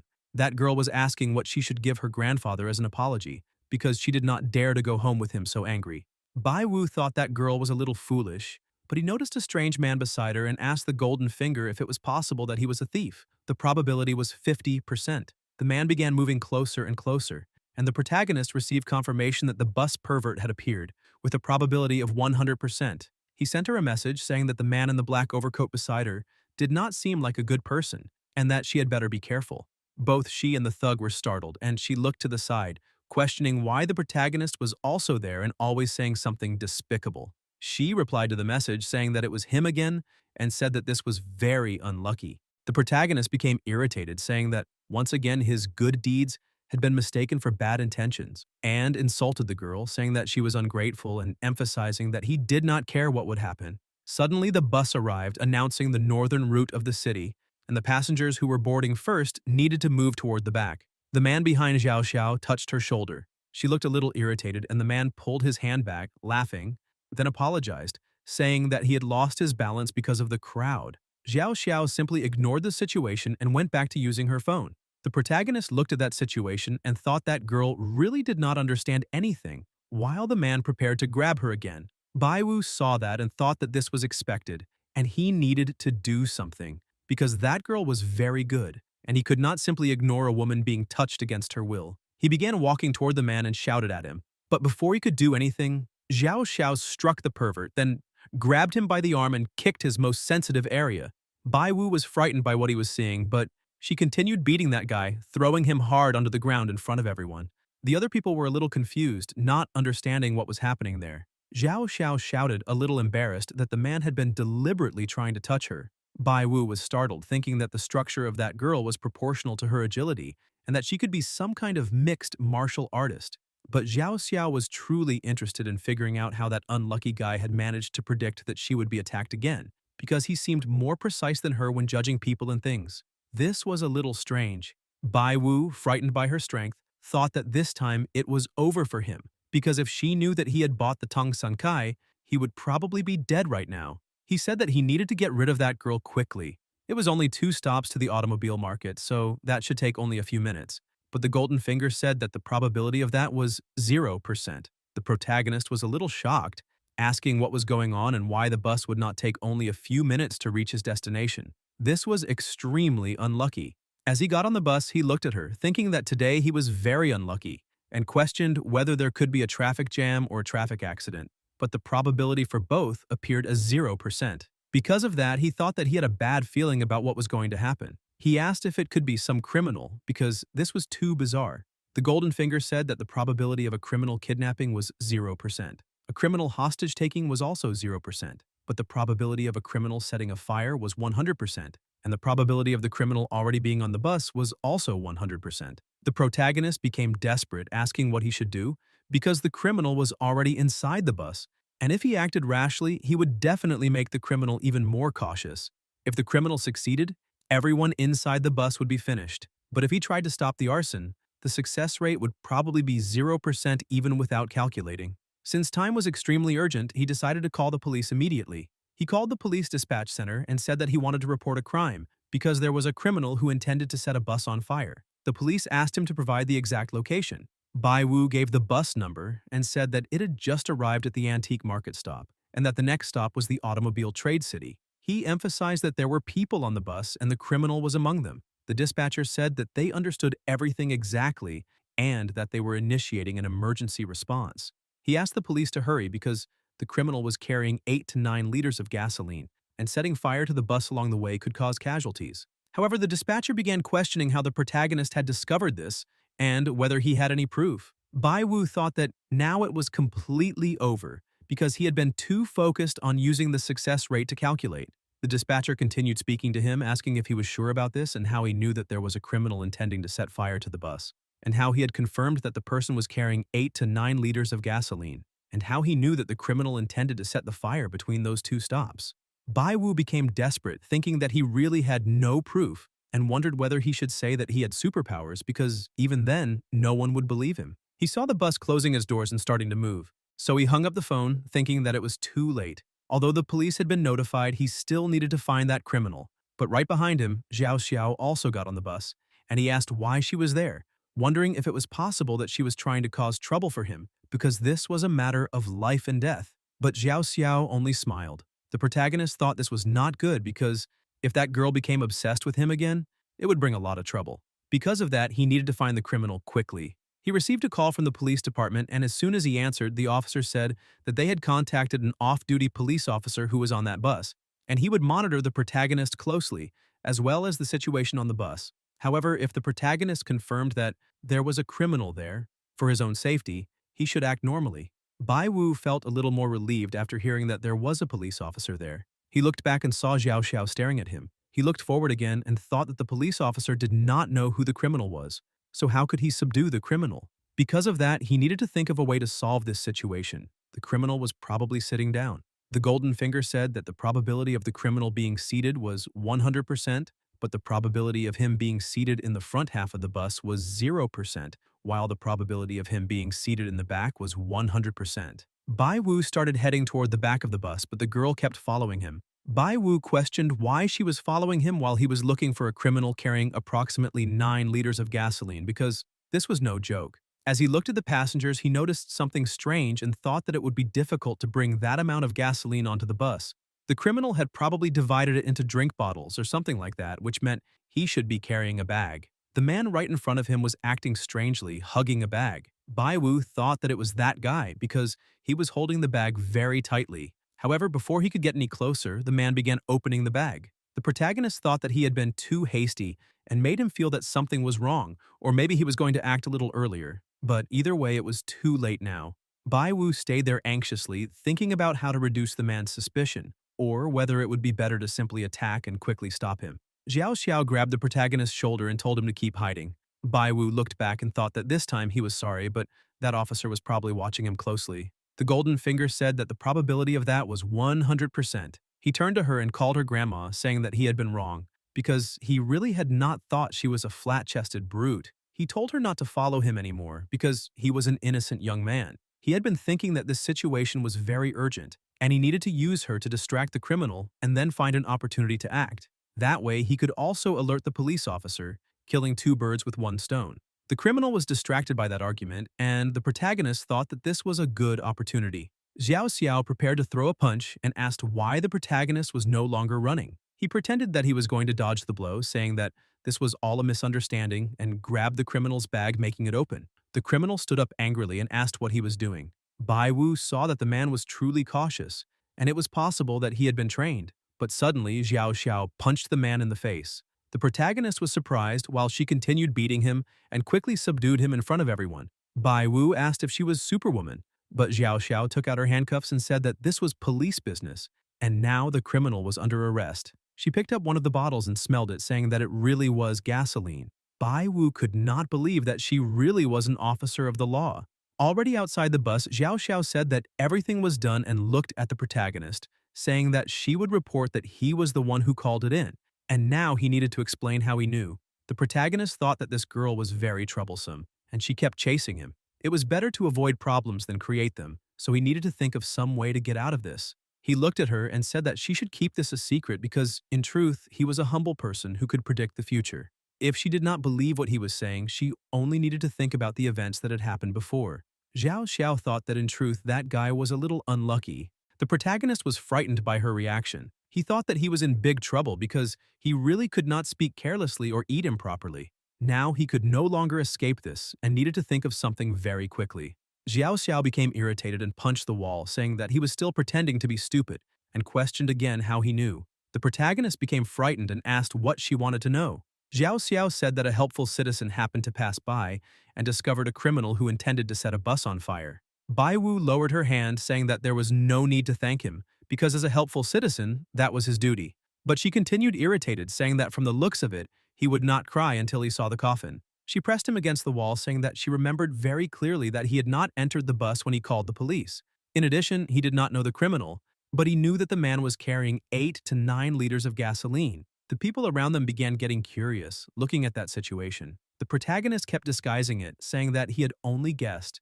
But Xiao Xiao was not convinced and asked if he really guessed something with that much detail because it seemed like they needed to go somewhere else and have a chat over tea.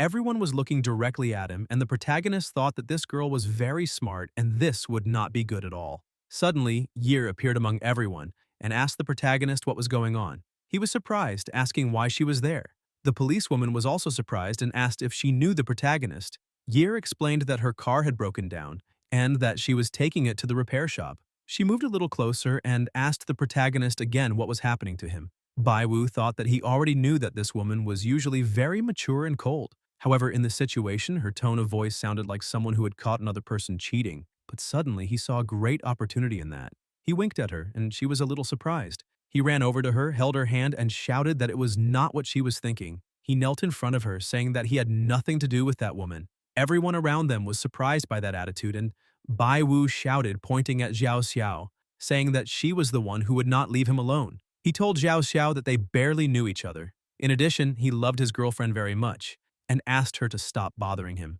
Xiao Xiao became embarrassed, saying that this was not exactly what was happening. The people around them asked if this really was a cheating scandal happening right in front of them, because it was exciting. From the looks of it, that man had brought his lover to buy a car and was caught red-handed by his wife, and judging by the wife's expression, she must be furious.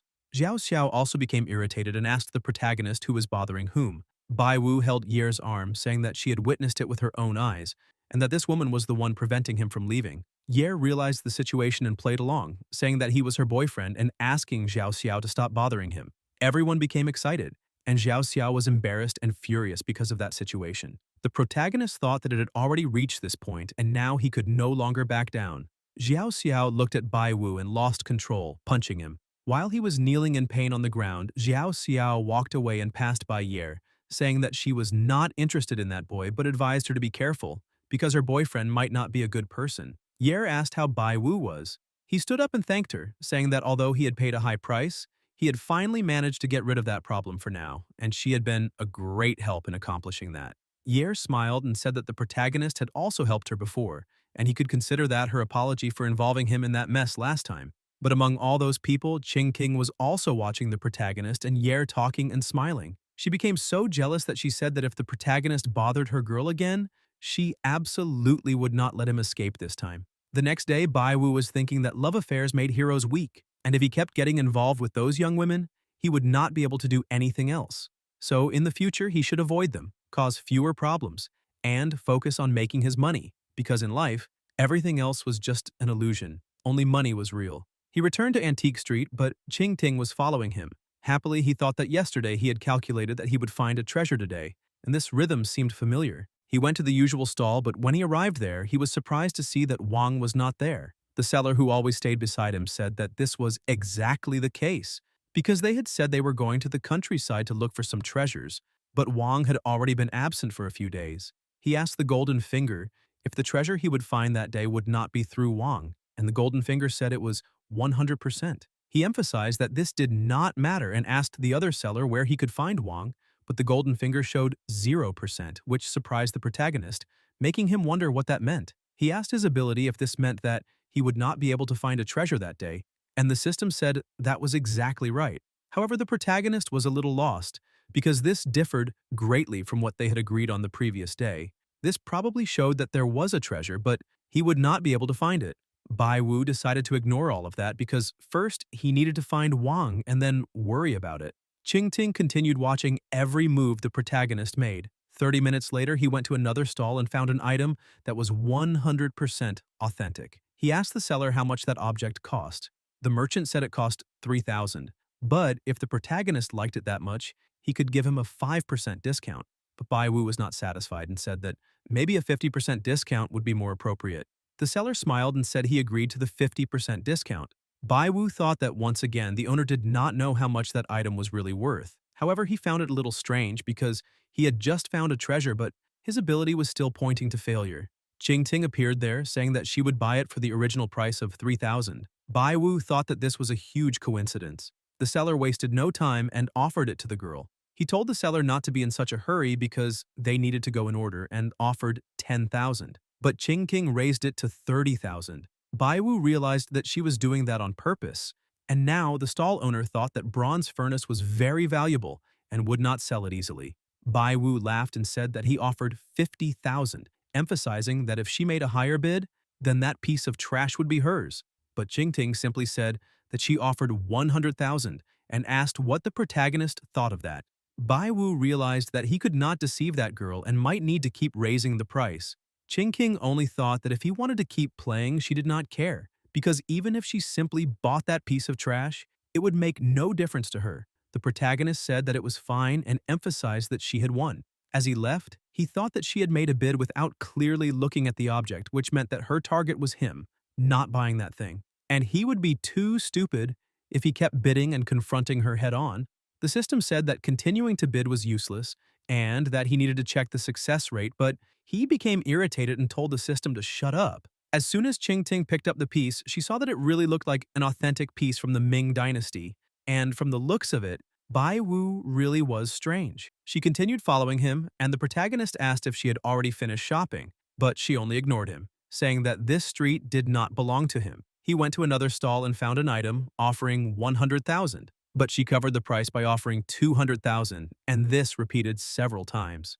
After a while, he became so irritated that he asked if she was there only to target him, but she only smiled, saying that maybe it was because she trusted the protagonist's judgment. But it was obvious that he could deliberately raise the prices on purpose or even choose only fake products. However, she had a lot of money and did not care about that. She approached, saying that he was the boy who had turned 20, was from Tongcheng, came from an ordinary family and was currently on leave. Although he had bought a top-of-the-line vehicle yesterday, she questioned whether his sudden wealth was not a little too sudden. Bai Wu asked if she was really investigating him and emphasized that he was just an ordinary boy trying his luck and finding a few treasures. This was legal income and he had not committed any crime. Ching Ting said that it was fine.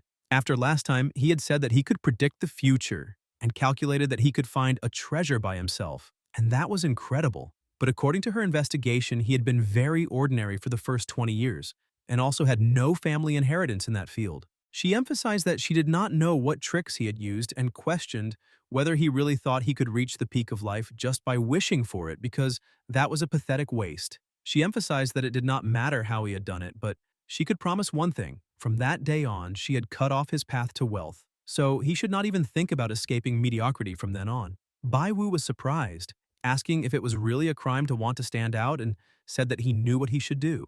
She continued thinking that she was in control and asked him to say something, questioning if he was scared, because he had fallen silent after she said she would cut off his wealth. The protagonist, almost losing control, called out to her and said that she had been deliberately raising prices, preventing him from making money, and he had been generous by avoiding arguing with her.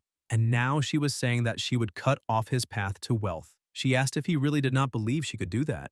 The protagonist emphasized that it was impossible for her to do something like that and walked away. She continued following him, saying that from the looks of it, he did not believe her, but she would make sure he could not earn a single cent. Bai Wu simply analyzed the things around him, and she thought that as long as he bought something, she would make a higher bid to buy it, so she wanted to see what he was capable of. Bai Wu looked at a seller, began greeting him, approached him, and whispered into his ear. She thought that he must be preparing to buy something, and now it was time for her to show how to cut off his path to wealth. But Bai Wu simply left without buying anything, and she became a little confused by that situation. He did this over and over again. Ching Ting remained lost, questioning what he was doing because he was just talking to all the sellers without buying anything. He asked the Golden Finger what the success rate of his plan was, and the answer was 100%. He laughed and said that now it was his time to act. He called everyone over and told the bosses that he wanted to buy everything in their shops. Ching Ting thought that he was planning to find a treasure inside the shops, and in order to prevent her from causing problems, he had deliberately used quantity to hide what he wanted to buy. She asked the protagonist if he really believed this could stop her, because if he believed that, he was just a fool. Bai Wu only smiled, saying that if the bosses had no objections, then they could complete the transaction now. But she stepped in, asking them to wait, and said that she also wanted everything from all the shops. The protagonist asked her not to exaggerate. She emphasized that anything he tried to buy, she would offer more for, so his path to wealth was completely sealed. The protagonist emphasized that he knew she was very rich. However, all those sellers had a very large amount of stock and questioned whether she really could buy everything or was just bluffing to scare him. Ching Ting became irritated, asking if he was really trying to look down on her and questioning what right he had to do that. She only asked them to state the total price of everything in the shop because she would give 10% more. Everyone watched, but she prepared to make the payment, saying that everyone would make money, so they needed to hurry up. A short while later, she sent the check to everyone, and one of the sellers told her to provide an address so they could deliver everything. Ching Ting simply told them to leave an address or a card because she would ask her butler to go to them and pick up the things. After making the purchase, she looked at the protagonist and asked where all the arrogance he had shown earlier had gone, because from the looks of it, she really could block his path to wealth whenever she wanted. But Bai Wu only kept laughing and walked past her. He went to the sellers, and they all said that he was an excellent salesman. As they had agreed, all that money was split 50% for each side and they would transfer it immediately. He hugged the sellers, who continued saying that they had already transferred the money and that if he had any more good news in the future, he could come to them again. Ching Ting became furious when she saw Bai Wu showing all the transfers, went over to the sellers and asked if they had been working together. The protagonist said that was exactly right because earlier he had been wandering around the antique market, looking for sellers who wanted to cooperate. To make the whole plan easier, she was impulsive and easily angered, and she made the payment as soon as he provoked her. And now, just as he had said before, his path to wealth could not be interrupted by someone with low intelligence. Ching Ting became furious and said that it was a good move, but he had better remember it. The protagonist kept laughing and told her to have a nice trip and not let the door hit her on the way out. Suddenly, he noticed something happening. A system screen appeared before him, saying that the system update was in progress. He was surprised, wondering what this would bring. Suddenly, the update finished, and the system said that he could use his imagination to fill in the most creative and surprising line. As he was leaving, he thought that although he had made a profit from that girl, just as she had said, her family was large and powerful, and he could not compete with that. He had thought the system would update into something incredible, but there had been no change. and he needed to use it to understand a little more about the difference. In addition, his strength was far from enough at the moment. He lacked connections and financial resources to make a lot of money, so he needed to expand his network a little more, but he still did not know how he should do that. As soon as he approached the car, he saw a man standing beside it. The man asked if he was Bai Wu and introduced himself, saying that he was Miss Qing Ting's butler. The protagonist asked if he was there to get revenge for her defeat, because he was probably secretly a master fighter or a retired special forces soldier. But the butler said that was not quite it, because his lady wished to invite him to a gathering of influential people as an apology for the misunderstanding. Bai Wu was a little suspicious, thinking that she probably had ulterior motives. However, he could use this opportunity to meet influential people and expand his network later. He told the butler that there was no problem because he accepted going.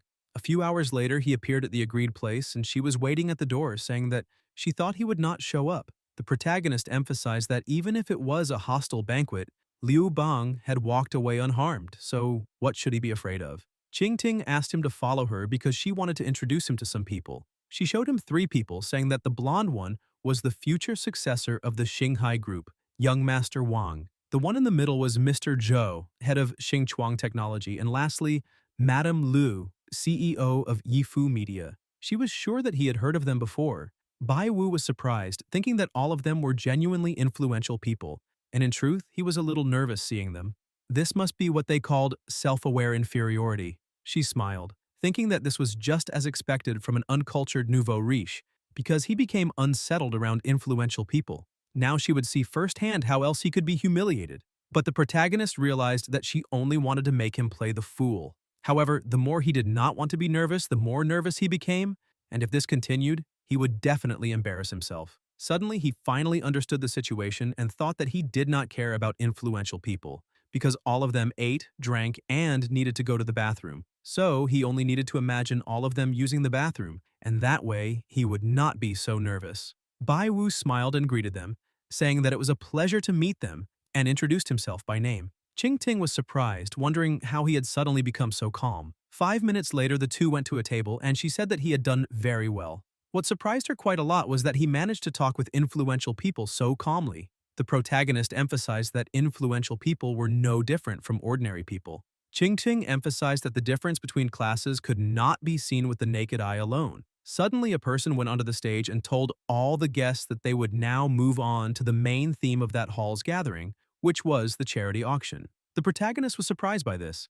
Qing Ting smiled, called him a country bumpkin, and asked if he really needed her to explain what it was. The protagonist used a popular saying that he did not need an explanation because, although he had never eaten pork, he had seen pigs running, so he knew very well what a charity auction meant. Qing Ting looked at him, saying that this was very great, and showed a box saying that inside it was a porcelain bowl from the Ming dynasty and she would like to auction it at that auction. She pushed the box onto the table, saying that he was an antique expert so he could help her appraise it for the auction. Bai Wu asked if she really wanted him to do that and questioned what benefit it would bring him. Qing Ting emphasized that she was doing this only for charity, and if he wanted, the auction could be held in his name. She asked if he had not said that he wanted to make a lot of money, because if he really wanted to do that, gaining a good reputation in front of influential people would be very beneficial to him in the future. Bai Wu thought that this really made sense.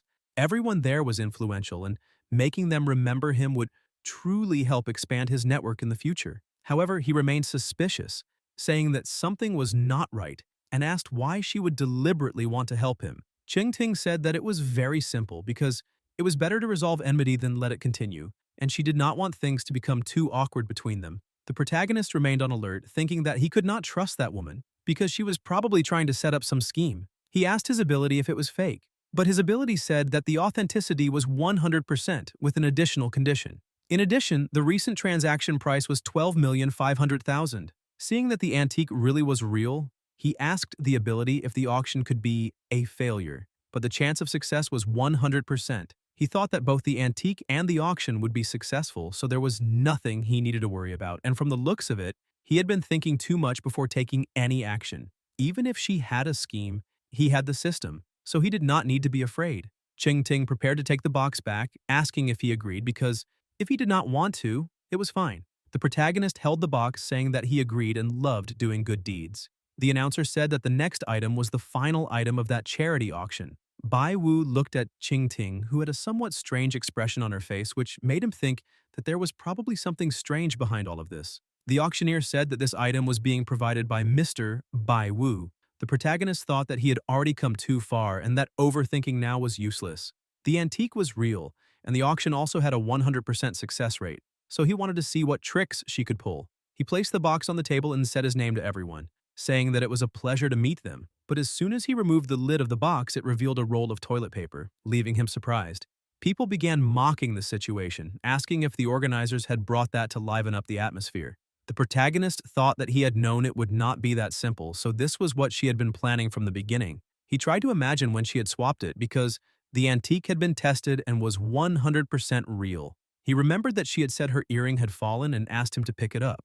As soon as he bent down, that was probably when she had switched the boxes. He thought that this was a very deep strategy because she was laughing while watching that situation. The auctioneer also mocked him, asking if the protagonist had been in a hurry to use the bathroom and had actually gone up onto the stage with toilet paper. Ching Ching was enjoying the moment, thinking that this time she had managed to make him play the fool. However, the protagonist thought that he could not let this go cheaply because if he ran away now, it would mean falling completely into the plan she had made. Because of that, he needed to find a way to save the situation. If everything collapsed, rumors would spread everywhere, and he would not be able to continue his career. Some people kept laughing, saying that if he did not have a presentation, he needed to leave the stage, because they were just standing there looking at an idiot. Another person asked the host to kick the protagonist out because they needed to continue. The auctioneer said that perhaps Bai Wu needed to step down and wipe off some sweat. The protagonist became irritated, thinking that he could not simply admit defeat like this, so he would go all in and desperately bet on what needed to be done. He concentrated because the auction's success rate had been 100%, so there had to be a way to resolve it. However, he thought that the success rate was not everything. In a situation like this, all he could do was rely on his improvisation. All those years writing novels had not been for nothing, so he needed to put his creativity to work. He held the toilet paper in his hand, saying that in everyone's eyes, this might just be half a roll of toilet paper, but to him, it was the most precious gift. The people stopped talking and began paying attention. Ching Ting became worried, trying to guess what kind of trick that guy was pulling now. The protagonist said that although he might seem strong and powerful at the moment, in truth, he had been a crybaby when he was a little younger, suffering bullying and threats from other children. He always went home crying, and his mother tried to cheer him up because it was his birthday, and they were eating longevity noodles. Since his family was very poor, his father gave him a roll of toilet paper as a birthday gift. The protagonist emphasized that he had been very young and could not understand it, so he asked his father why he was giving him toilet paper as a gift. His father, with great experience, touched his head and said that he was a man and men bleed, but they do not cry. Because of that, he wanted the protagonist to use that gift as motivation. Whenever he could not stop himself from crying, he should use it to wipe away his tears, because his father believed deeply in his potential. This made the protagonist look at the world with different eyes, believing that he could become someone in the future and have half the manliness his father carried in his chest. He emphasized that not long after that, his parents passed away in an accident. His family was very poor, and all he inherited was a pile of debts and that roll of toilet paper. He took a deep breath and said that he remembered his father's words, so he kept reminding himself not to cry, but the hardships of life could only be understood through experience. With tears in his eyes and his hand trembling, he raised his face and said that whenever he felt he could no longer continue, he would tear off a piece of that roll of toilet paper to wipe away his tears and tell himself that he had to be stronger. In this way, step by step, he had reached that place and earned the right to be present at that auction. So that half roll of toilet paper was proof of his struggles and achievements, as well as all his defeats and tears.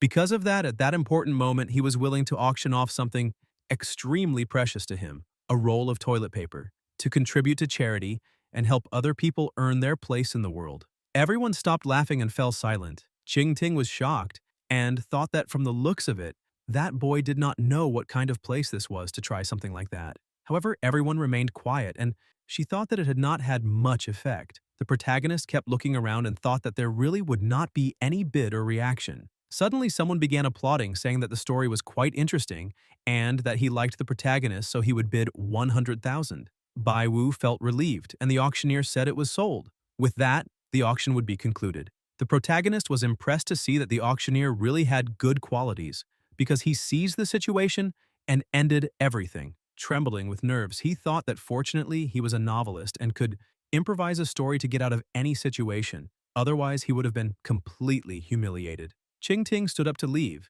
and the protagonist looked at her, asking if she really expected him to be humiliated because he had managed to handle the situation. Ching Ting remained irritated and said that he had only been lucky this time, but next time, he might not be so lucky. She left, and he breathed a sigh of relief, thinking that although he had saved his reputation, his plan to meet influential people had been completely ruined. He went to the parking lot thinking that even though he had overcome that situation by inventing a story, in their eyes he had only been a clown. So he had to admit that the one who had come out victorious this time was Ching Ting. Without her, no one would pay attention to him. Now he had to work hard to make money, because with money came status and dignity. Suddenly, a luxury car passed in front of him. Bai Wu was surprised, wondering why the big shot who had bought his toilet paper had left with Ye. He asked why they were together, and the system said that she had a business partnership with the other party, and the two families were about to be united through marriage. Bai Wu was surprised, wondering why there was suddenly more intelligence within the system, and maybe this was because of the previous update. But now that he knew about the marriage, he finally understood why Ching Ting was acting that way. The world of the rich was truly complicated, so he should stop trying to get involved, since the important thing was to focus on making money. In addition, he should find some helpers in the antique circle, since this was the circle he was familiar with. He remembered Wang and thought that, in truth, he missed him a little, wondering if it was possible that he had found some other treasure recently. The system said that Wang Pengzi might have another treasure to collect. From now on, he would call the seller Pengzi. The protagonist smiled, thinking that this guy was incredible because he always found treasures, but the one who got rich was the protagonist. So maybe it would be even better if he formed a partnership with that guy. He had connections in the antique circle and was quite eloquent, so he could take the lead in places where it would be inconvenient for Bai Wu to step forward. So, with Pengzi's help, his future in the antique world would become much easier. Because of that, he needed to do this. The next day at his stall, Pengzi was receiving a phone call asking why he was not there yet, but suddenly received the news that yes, they had been waiting for him for quite some time. Then the protagonist approached.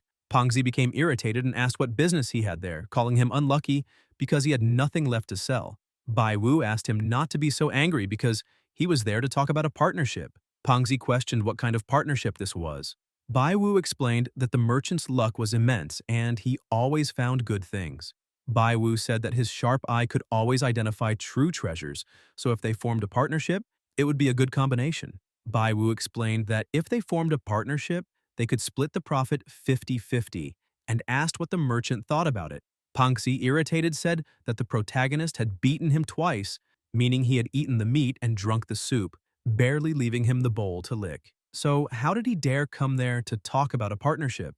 Pengzi emphasized that the protagonist was probably there only to mock him and asked him to leave, because he did not want to have that conversation anymore. Bai Wu realized that he still held a grudge over what had happened the last two times and was still very angry. So if the protagonist kept insisting on that matter, things could end up getting out of control. Bai Wu thought that his goal was not to go there to pick a fight, so maybe he needed to step back for now. In any case, there would be opportunities to catch him next time, and sooner or later, he would be completely under his control. While Bai Wu was leaving, two other people approached Pengzi and began discussing something. The protagonist noticed this and thought that perhaps Pengzi was in big trouble. Pengzi said that he would like to see what they had to sell. The old man looked suspicious, but showed the sword. The other seller emphasized that he had personally looked at it, and it was definitely Cao Cao's 7-star sword. Pengzi began analyzing the sword, but the protagonist kept observing, thinking that this story was quite exaggerated. However, he noticed that the merchant was looking very closely and asked his ability if that sword was real, but the system warned that it was completely fake. Pengzi finished analyzing it and emphasized that the item was indeed genuine, asking them to state their price. Bai Wu thought that the merchant really was a complete idiot because he wanted to buy a fake, or maybe that sword was so well made that even the merchant had not noticed. He asked what the chance was of Pengzi seeing through that fraud, and the system said it was 0%. The protagonist realized that Pengzi was very experienced, and if he could be fooled by that sword, it meant the forgery skill was very high, but unfortunately it could not fool his fiery eyes. However, he did not know what was wrong with that sword because he could not see it. Suddenly the system changed again and showed some details that had not appeared before. Because of that, he analyzed every detail but dismissed the jewel and the gemstone, since Pengzi was very experienced, and if it were something that simple, he would definitely have noticed immediately. So the flaw was probably beneath the gemstone. Bai Wu thought that if he helped him now, he could refuse to owe him a favor, but it was time to reveal the methods he truly used. Since his intelligence was enough to scheme against him, those two petty thieves should not even think about it. Bai Wu walked over to the three of them, and Pengzi became a little irritated, but Bai Wu said that it was fine and asked him to stop hiding the sword. He asked if that SSR level 7-star sword was really max level, because every new player received one. Pengzi asked what he meant by that. Bai Wu said that it was exactly what it sounded like.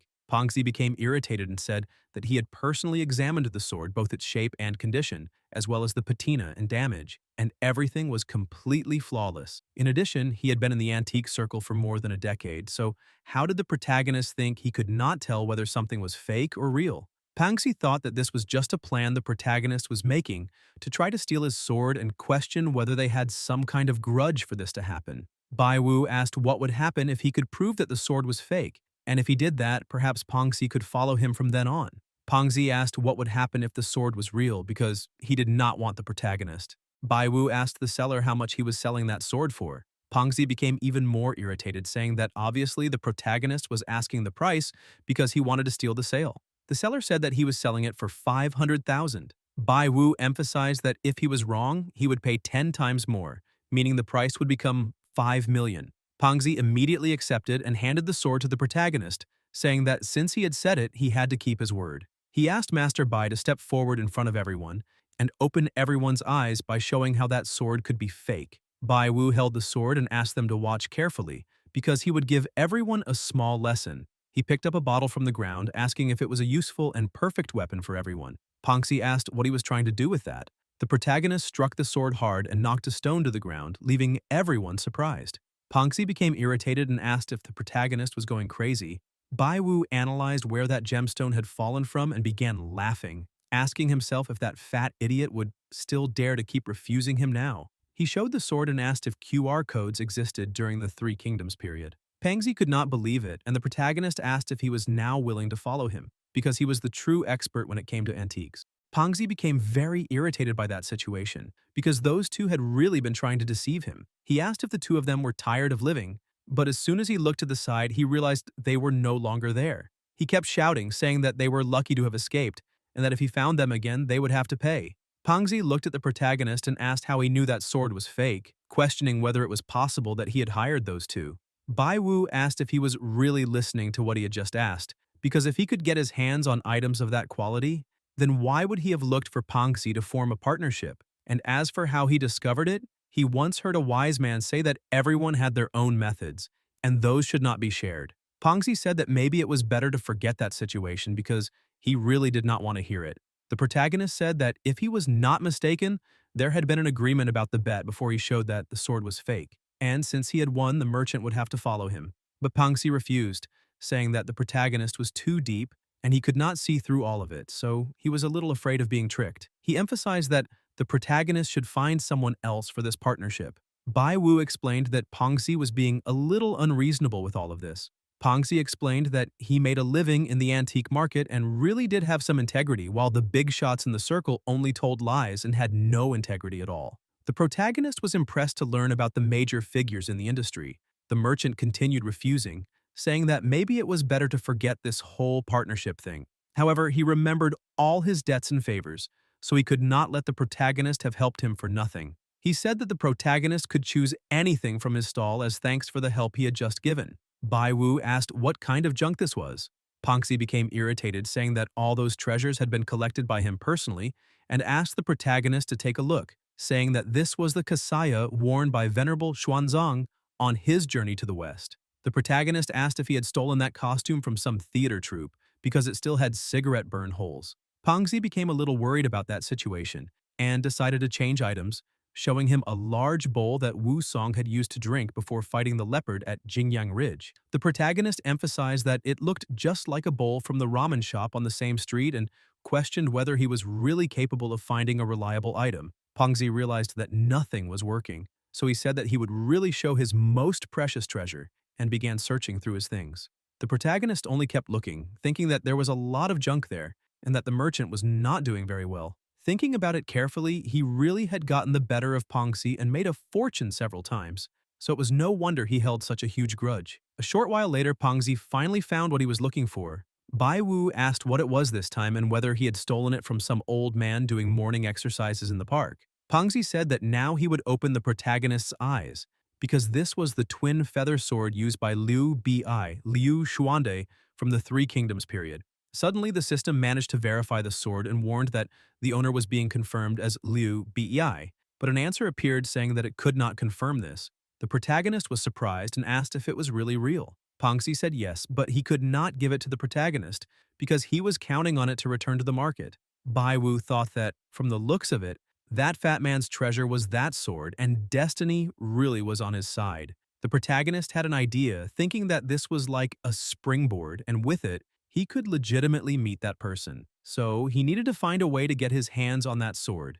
Pangzi asked if the protagonist had finished looking for what he wanted, because if he really thought there were no treasures there, then he would be shocked. Bai Wu emphasized that first it was Cao Cao's 7-star sword and now Liu Bei's twin feather sword. From the looks of it, he really was facing the Three Kingdoms now. Pangzi began telling the protagonist to look at the shape, the condition, and the very fine patina. Bai Wu interrupted him, saying that the merchant had said the same thing about the 7-star sword before. Pangzi began to become a little worried, and the protagonist moved a little closer, asking if he could guess that, from the looks of it, this sword also had a code. Pangzi looked at the 7-star sword on the ground and became disappointed. He looked at the sword in his hand, thinking that the characteristics of that sword and the previous one were all very similar and that the forgers were truly skilled. Upset, he emphasized that he had thought he could collect the weapons of Liu Bei and Cao Cao and sell them for a sky-high price, but everything had gone wrong. Irritated, he began shaking the sword in his hands, saying that he had been deceived consecutively and, from the looks of it, he would be struck by lightning too. Bai Wu held the sword, saying that the merchant now looked very pathetic, so he would help him. The protagonist said that he would keep that sword and ask the merchant to name his price, because he would not bargain and would pay whatever he asked. Pangzi, who was already sad, said that he had said the protagonist could choose anything so he could take the sword and leave. Bai Wu thanked him for that. As he was leaving, he realized that Pangzi really looked pathetic and very sad, so he needed to find some chance to let him make a good profit.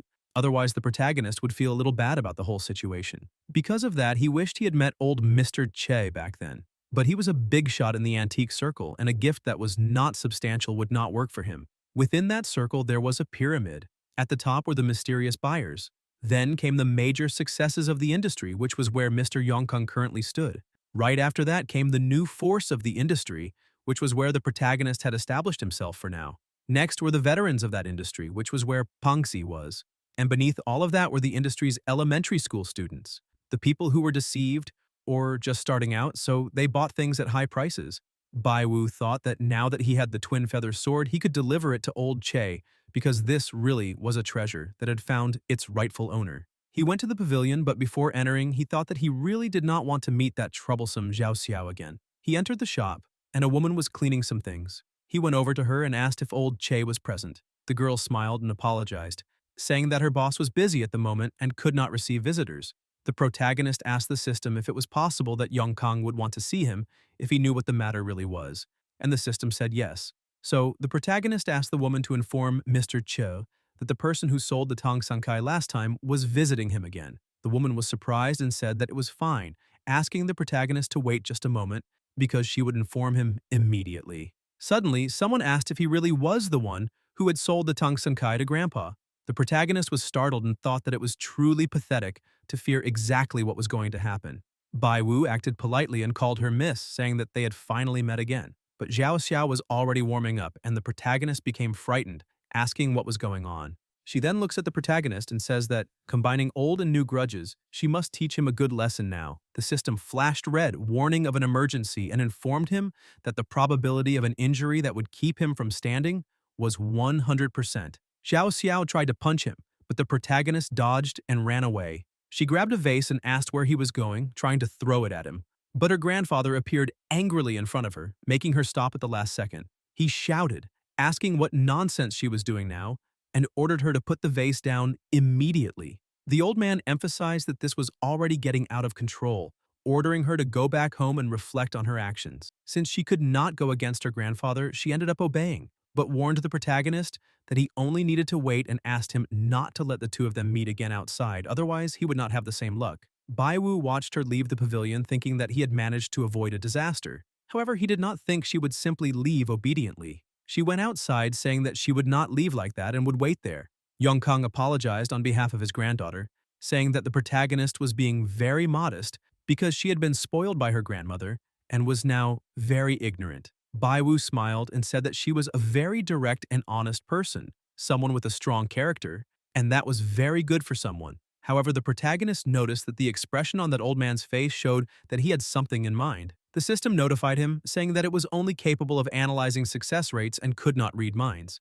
Baiwu thought that, from the looks of it, the system update had only improved its ability to complain. Yongkang asked the protagonist to follow him because they could talk more peacefully in the tea room on the upper floor of the pavilion. Once inside the room, the protagonist was impressed and said that the tea room was truly extraordinary.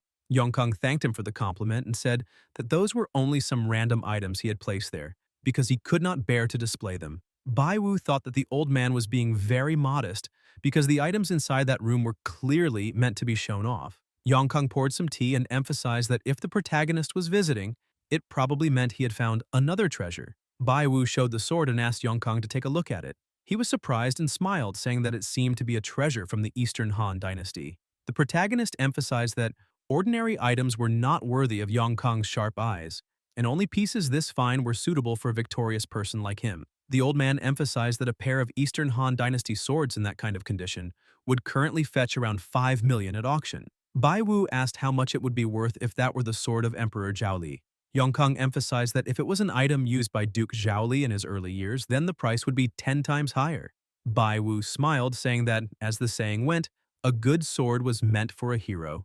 And since old Mr. Che's virtue matched that sword, Baiwu, as a junior, wished to present it to him as a gift to show his admiration. But Yongkang asked the protagonist not to flatter him so much, because if he managed to sell that sword to certain international buyers, it would probably reach an extremely high price. Baiwu emphasized that in the world of antiques, what mattered was finding the right owner. Such a treasure should belong to Yongkang, so the protagonist would not sell it to anyone else, no matter how high the offer was. Yongkang looked at him and placed the sword on the table, saying that they should drink tea.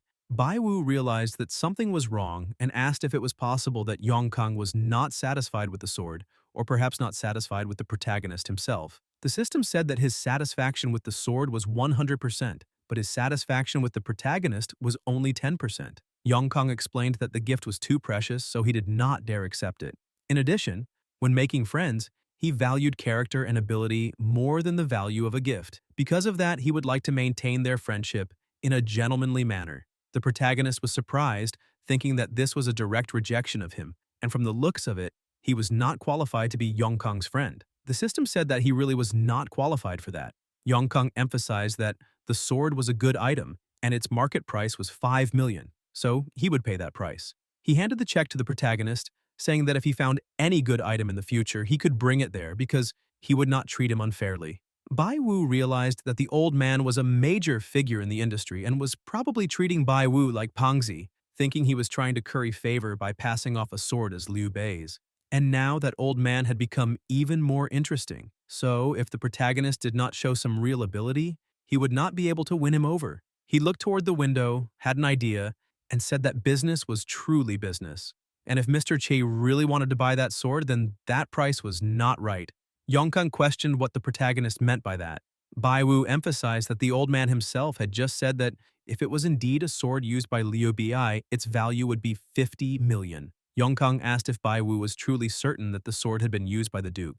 Baiwu began drinking some tea and said yes, asking if Yongkang had never been curious about how, at the protagonist's age, he could immediately identify genuine items. Old Che said that the protagonist did indeed have penetrating eyes, and asked if it was possible that he had a family tradition of study. The protagonist explained that, to be completely honest, he had some family experience, but it was not related to antique appraisal, but rather to divination. Yongkang questioned whether he was truly skilled in the I Ching, and whether all the antiques had been discovered through divination. The protagonist said that was exactly right, and that it was not only antiques, but also other things. And to prove it, he could say that Zhao Xiao was hiding outside the window. Yongkang was surprised by this, and the protagonist thought that now it was up to Xiao Xiao to bring down her own grandfather. Xiao Xiao really was hanging outside the window, saying that the protagonist, that scoundrel, would probably try to deceive her grandfather again. Because of that, she needed to hear what they were saying inside. As soon as she stuck her head through the window, her grandfather was staring at her. Bai Wu thought that fortunately he had used the system to check her location earlier. Xiao Xiao was surprised to see her grandfather, and the protagonist mocked the situation, saying that he did not know she had Spider-Woman's abilities. Xiao Xiao became even more irritated, asking how he dared mock her in that situation, because if he continued, she would show him how a young woman taught a good lesson. Her grandfather became angry, and she said that she already knew she was wrong. Then she jumped down from the window, saying that she would go home and reflect immediately. Bai Wu asked if Yongkang now believed that he could divine things, but the old man said that maybe the protagonist had merely heard something outside the window and guessed that it was her. So that alone was not enough to make him believe that Bai Wu was omniscient. The protagonist thought that this old man really was difficult to deal with and decided to ask what would be necessary to make him believe that story. Yongkang said that if the protagonist really were omniscient and could divine and predict things, then he should not be asking that question. Bai Wu felt that he was being outplayed by that old man, and if he did not quickly find a way to persuade him, he would lose the chance for cooperation. He asked the system what the probability was of convincing the old man. The system warned that the probability was 87.25%. Bai Wu was surprised by such a high success rate, but still did not know what he should do. After thinking for a while, he finally discovered which path he should take. He asked the system if revealing the true origins of all the antiques inside that room would be enough to persuade the old man. The system said that he was correct, and the probability was 100%. Bai Wu emphasized that he had been observing and that there were a total of 26 ancient items inside that room. But the old man emphasized that identifying 26 antiques inside that room only showed that the protagonist knew how to count, and that did not prove that he could truly divine things. Bai Wu interrupted the old man and asked him to simply listen carefully. Yongkang said that he was willing to listen. The protagonist smiled, seeing that the old man was still very calm, but would be shocked in just a few moments. He ordered the system to begin the operation and quickly identified all of the items present. Bai Wu said that the set of rosewood furniture was from the Qianlong era of the Qing dynasty. Yongkang said that he had done quite well. Bai Wu emphasized that it should be imperial furniture worth around 20 million and asked if he was right about that. The old man said that he was indeed completely correct, but to convince him, that was still not enough. Bai Wu picked up a stone in his hand and said that it was a superior black jade inkstone, an item from the Wanli period of the Ming dynasty, valued at around 5 million. The old man still remained calm and said that he was right. The protagonist emphasized that this black jade inkstone should have previously been used by Zhang Jusung, the Grand Secretary during the Wanli reign of the Ming dynasty. This made the old man surprised. He stood up quickly and asked the protagonist how he knew that, because they, the older experts, had spent 2 whole years consulting countless historical records before confirming the origin of that inkstone. Bai Wu laughed and said that naturally he had divined it. Yongkang remained surprised, questioning how this could be possible. The protagonist only smiled and said that, from the looks of it, he needed to see to believe, so he only had to keep watching patiently. Yongkang apologized, saying that he had lost his composure and asked the protagonist to continue.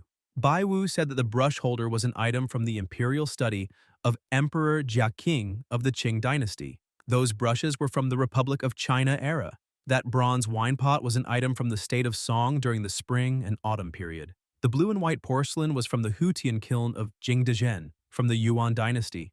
Yongkang was truly shocked by all of this, and the protagonist emphasized that he had explained the origins of all 26 antiques, asking if he still had any doubts about his abilities. The old man said no more because if he had not seen it with his own eyes, he would not have believed it at all.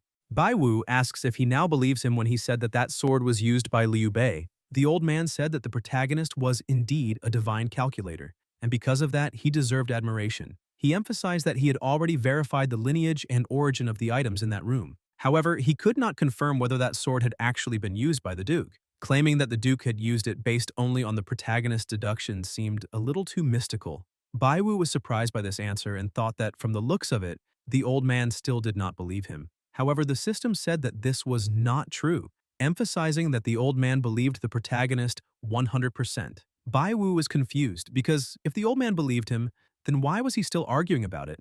Maybe this was just provocation, or maybe it was because he needed something that the protagonist should help him solve. The system showed 100% for that question. Bai Wu thought that Old Man was formidable because he had just won him over, and with a frown, the Old Man was already using the 36 stratagems against him again. But that was already expected from a major figure in the industry, a true master of human nature. He asked the system if, apparently, that old man had something in mind, and questioned whether it could be that item. The system said that was correct. The protagonist asked again if the matter the old man was worried about was related to antiques, and the system said yes. Bai Wu questioned whether there was some item that the old man could not appraise, and because of that, wanted the protagonist to appraise it. The system emphasized that this was 100% correct. The protagonist laughed and asked Mr. Che if there was any item he wanted him to appraise. Yongkong was surprised again, asking how he had discovered that. Yongkong takes a deep breath and says that now that the protagonist has already thought everything through, he will get straight to the point. The old man begins by explaining that he is somewhat troubled by an antique he recently received. Therefore, if the protagonist can help him determine whether the piece is authentic, it would be a great help. Bai Wu realizes that Yongkong is indeed facing a problem, and that if he can help him resolve the situation, it will be an excellent opportunity to strengthen their relationship even further. He explains that the old man's business is quite similar to theirs, so he will do everything he can to help. Yongkong thanks him for his consideration and takes the protagonist underground. Bai Wu is impressed by the place as he had no idea there was such a large basement beneath the shop. Yongkong explains that in their line of work they must be careful because there are many important treasures that need to be protected. He shows him a vault and explains that some time ago he received a blue and white 9 dragons jar, a piece of exceptional quality and ingenious craftsmanship. The protagonist is surprised and thinks that the old man truly deserves to be regarded as a senior figure in the antiques world since all the places where he stores his pieces are top-notch. Compared with him, Pangxi and even the protagonist himself are nothing more than small-time street vendors. Yongkong opens the vault door and the two of them enter. He emphasizes that he has done everything he can, but no matter how he examines the piece, it still appears to be genuine. Bai Wu begins to wonder why the old man still has so many doubts. Yongkong continues by explaining that he does not know the exact reason, but he has always felt inexplicably uneasy and sensed that something was wrong. For that reason, the deal has not yet been finalized. Regardless of the result, he will pay the protagonist a fee of 1,449 reais for his services. Bai Wu is not very pleased by this because it makes it seem as though he is only there for the money. The system says that he is 100% correct, but the protagonist tells it to shut up because his ambitions are greater than that. A short while later, they arrive at another door leading to a second vault inside the first, and the old man tells the protagonist that the object is inside. They open the door and enter. Bai Wu is amazed and says that the jar looks extraordinary at first glance. Yongkong explains that it is the blue and white 9 dragons jar and that its market value is 1.3 billion. Bai Wu is shocked by the price, as he never expected anything could be so expensive. Yongkong thanks him once again for helping evaluate the authenticity of the item. The protagonist says there is no need for him to be so polite and that he will do his best. Bai Wu begins examining the vase and the old man asks what he thinks. The protagonist asks him to wait just a few seconds because he wants to try again. Bai Wu continues staring at the ancient jar while wondering where the system is, since it is usually very impatient, yet this time it still has not appeared. Suddenly, the system appears in an irritated mood and says that it only answers the protagonist's questions, not those of his friends. Bai Wu apologizes and admits that it is right. He then asks whether the 9 dragons jar is genuine or fake. The system says that it is 100% fake and the protagonist is surprised, asking how he can prove it.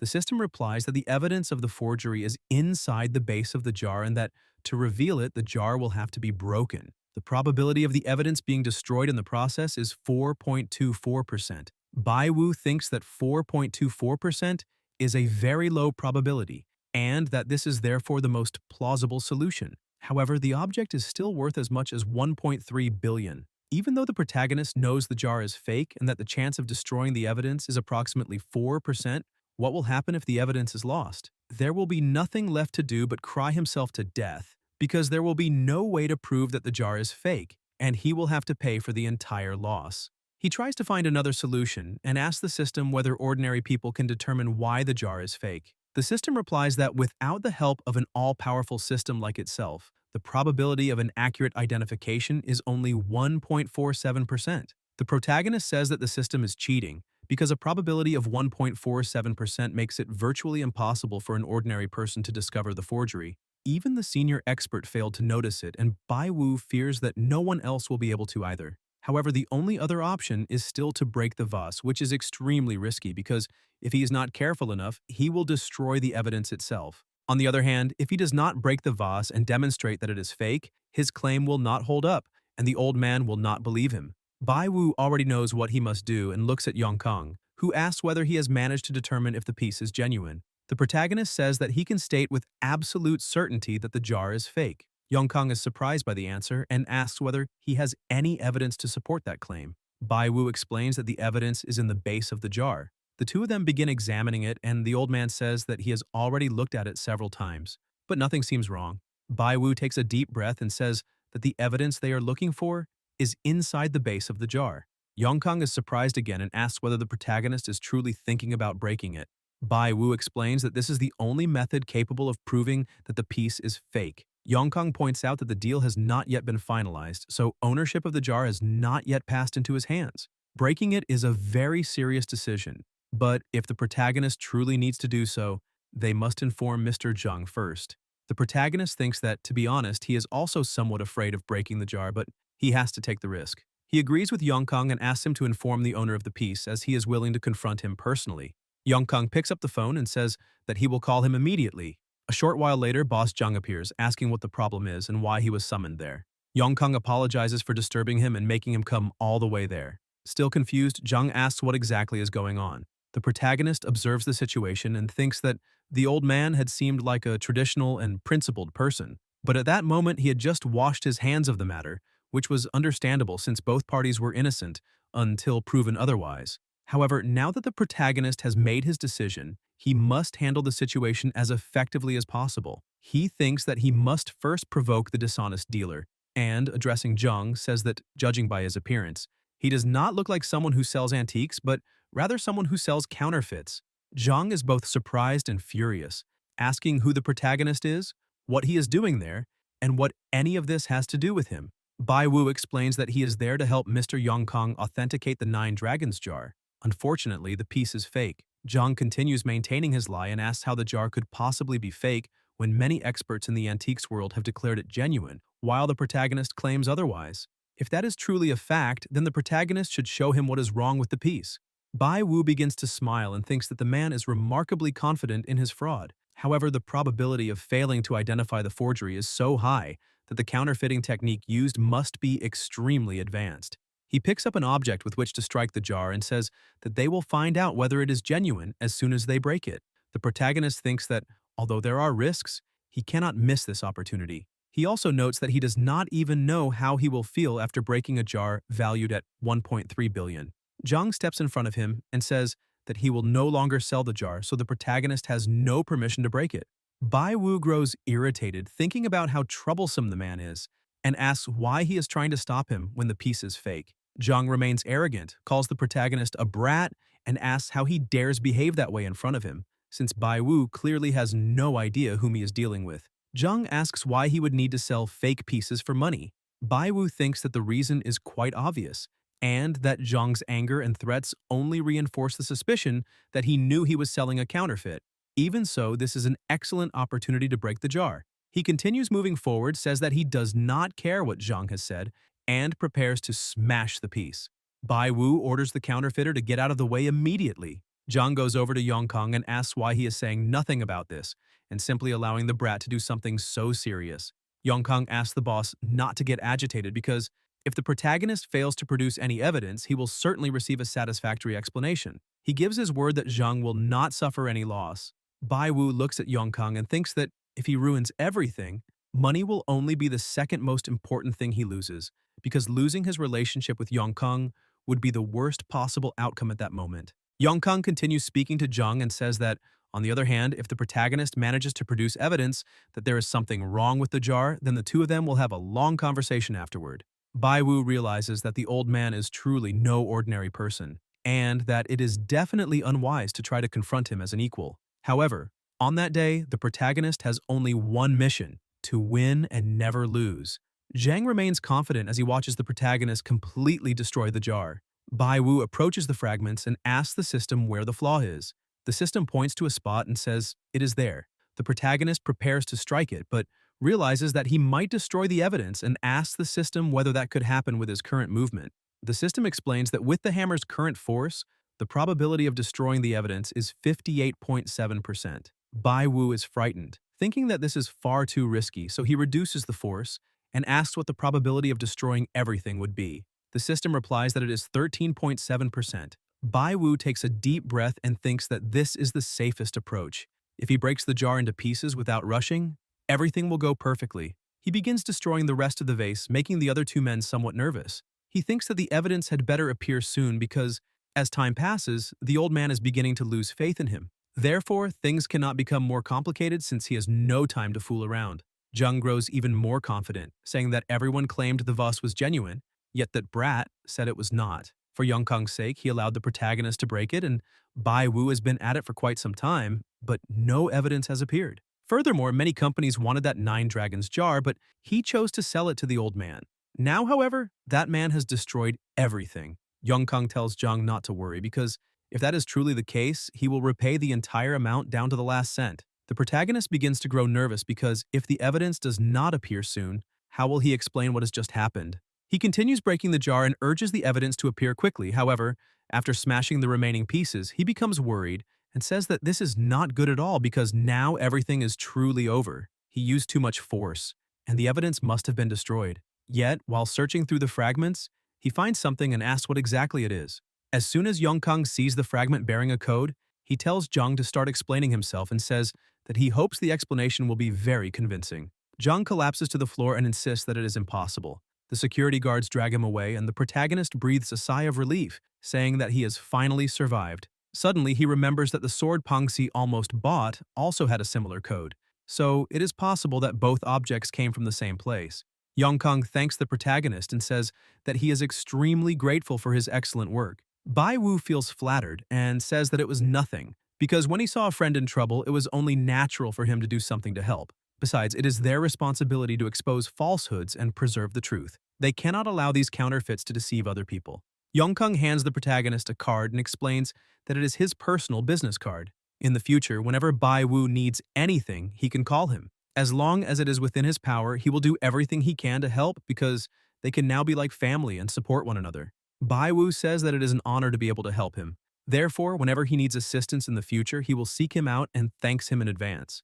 Although he remains calm on the outside, the protagonist is delighted because he has finally gained a contact capable of supporting his future purchases. As soon as he leaves the pavilion, he thinks about how he earned 50 million from the pair of swords and 10 million from the fortune-telling service fee. In addition to befriending Yongkang, he also smashed a jar worth 1.3 billion. Therefore, the day has been extremely exciting, and the next step is to help with Pangxi's business. The following morning, he will settle everything at once. The next day, while sitting inside his car, the protagonist thinks that his new partner asked him to make sure he brought his treasures that day. Furthermore, he has already befriended Yongkang, so it is time to help Pangxi. The protagonist thinks that he needs to give him 10 million from the sale of the sword because that way he probably will not be rejected. However, as soon as he turns a corner, he sees two men approach Pangxi and force him into a van. As he is taken away, Pangxi asks who those men are and why they are doing this. The protagonist asks the system what is happening and whether Pangxi might be getting kidnapped. The system replies that there is a 75% probability that he is being kidnapped. Bai Wu thinks that he does not have much time to decide what to do, so he must simply follow those men. He cannot ignore the safety of his future brother at a moment like this. They enter a building and the protagonist stops outside asking the system why that group has taken Pangxi and whether they might be planning to demand a ransom. The system says that the probability of them demanding a ransom is 12%. Bai Wu thinks that this does not matter at the moment because he needs to call the police and report what is happening. However, when he takes out his phone, he realizes that he cannot connect to any communications network. The system says that there is an 85 to 95% chance that the signal is being blocked by electronic devices. The protagonist opens the car door and asks who those people are and what his chances are of successfully rescuing his companion. The system warns that he has a 37% chance of succeeding. Bai Wu thinks that this will have to be enough, so he wants to see who could possibly stop him. The system warns the protagonist that in 5.8 seconds, a guard will pass through the doorway and then turn right for 3.8 seconds. That will be his opportunity to enter unnoticed. Bai Wu thinks that between coercion, profit, temptation, and even saving a life, Being a good brother is proving extremely difficult. After taking a deep breath, he asks the system to tell him where Pangzi is. The system displays a map showing the target's location. It also begins guiding him, telling him to turn right 30 meters ahead. As soon as he reaches the indicated location, the system warns that the guard will leave in 8 seconds, and that he will have a 13-second window to pass safely. The guards are talking, and one of them asks Baldy why the boss captured that fat man. Baldy explains that the Seven Stars sword was in that man's possession, and that he even dared to investigate their operation, so it was only natural that he would be taught a lesson. Pangzi is tied up, and his face is slightly bruised. He notices someone opening the window, and when he looks up, he sees the protagonist. Bai Wu tells him to stay quiet and begins untying him. Pangzi asks how the protagonist knew he was there, saying that he must have followed him or perhaps even hired those people to beat him up. Bai Wu slaps Pangzi and asks whether he has gone insane, since he is only there to save that idiot. The protagonist asks whether he has any idea who the people who kidnapped him are, but Pangzi says he has no idea because they caught him by surprise. They beat him badly and then tied him up. Bai Wu says that it is fine if he cannot identify them because he has the system, which can easily solve that problem. The important thing is that the entire situation is extremely complicated, so they should leave immediately. The protagonist urges Pangzi to hurry because they need to escape. However, Pangzi refuses, saying that he is useless and far too fat. Furthermore, he is badly injured and cannot escape. He also tells the protagonist not to worry and says that he can leave to keep himself safe. Afterward, he can call the police and try to resolve the situation. After all, the help the protagonist gave him with the Seven Stars sword was already enough to make up for the trouble Pangzi had caused before. Bai Wu asks what kind of nonsense he is talking about and whether Pangzi has any idea how difficult it was for him to get there just to save him. The protagonist begins to smile and asks whether he remembers the last time Bai Wu called him his little brother. Pangzi says that of course he remembers and asks what that has to do with the situation. Because if the protagonist truly wants him as a brother, it seems that it will only happen in their next lives. Bai Wu shows him a check, and Pangzi immediately jumps to his feet when he sees that it is worth 6 million. He asks where the protagonist got so much money. Bai Wu tells him to stop talking nonsense because they do not have much time and need to get out first. Afterward, the protagonist will give him 10 million. Pangzi becomes excited and agrees, saying that they need to escape. The guards begin approaching, and one of them says that the boss told them the fat man knew nothing, so he allowed them to deal with that piece of trash. Apparently, they will have to dig a very large hole to bury him, but unfortunately some members of the group are extremely busy. Pangzi begins trembling and says that everything is over this time, and that he has finally met his end. The protagonist asks why he is so frightened, since he is still capable of saving them both. The guards carefully open the door, but when they look inside, they realize that the fat man is no longer there. They shout that he must have escaped through the window and that they need to chase him immediately. The two of them rush out of the room, but in truth, the protagonist and Pangzi have hidden behind several crates, and the entire thing was merely a trick. As the guards search the surrounding area, the protagonist remarks that he was lucky to think of pretending that they had escaped through the window, deceiving them and gaining enough time to make their real escape. Pangzi points out that even if he wanted to escape through the window, he would not be able to in his current condition. Outside, all the guards are running around searching for them, saying that they cannot have gone very far. The protagonist has hidden with his partner among a pile of garbage. Bai Wu says they need to go that way. As soon as they reach the end of the corridor, he asks the system which path has the highest chance of success. The system replies that escaping to the left has a 33% chance of success, while going to the right has a 72% chance. Pangzi is impressed that the protagonist knows exactly where to go and asks whether he has been there before. Bai Wu says there is no way he could have been there previously. The fat man asks how he can be so certain about the route since he has not hesitated even once, even though they might end up heading in the wrong direction. Bai Wu explains that this is his special talent and asks whether Pangzi truly does not believe in his abilities. Still surprised, Pangzi asks again whether the protagonist can really tell fortunes, because if that is true, he could teach him, since he has been fascinated by that sort of thing since childhood. If the protagonist agrees to teach him, he will bow before him as he would before a master. Bai Wu agrees and says there is no problem at all. If they manage to escape from there, he will accept him as his disciple, and that way they can grow together. Meanwhile, in a room, a man is sitting and watching the protagonist run across several monitors. One of the henchmen points at the screen and says that the man is Bai Wu. The boss asks whether he is the boy everyone has been talking about, and whether he is the one who ruined all their deals. The subordinate confirms it, saying that the boy ruined both the 7 Stars sword deal and the 9 Dragons jar deal. Furthermore, Pangzi investigated Lioji and the boss himself because of the 7 Stars sword. That means the boy must know something, which is why he came there to rescue Pangxi. The boss asks whether only the boy knows about it because he does not think he is any different from that fat man. In his opinion, the real problem is the old man. The subordinate agrees with the boss and says that 2 drops in an ocean cannot create any waves. However, what he has forgotten is that a tsunami builds up gradually. He continues by saying that the real problem is old Yongkang. Therefore, if the boss wants, they can kidnap him the next day. The boss stands up furiously, strikes his subordinate, and asks how he intends to kidnap that old man and whether he is some kind of pig. He also promises that if the subordinate ruins his plans again, he will bleed to death. However, the boss still cannot understand how those 2 objects could have been exposed by a pale-faced brat because it could only have been the work of that old fox. Yongkang figured everything out but did not reveal that he had discovered the fraud, instead using that boy to deceive him without jeopardizing his own business. For that reason, he promises that the old man will pay for everything. He tells the subordinate that they first need to deal with the 2 boys who have just escaped.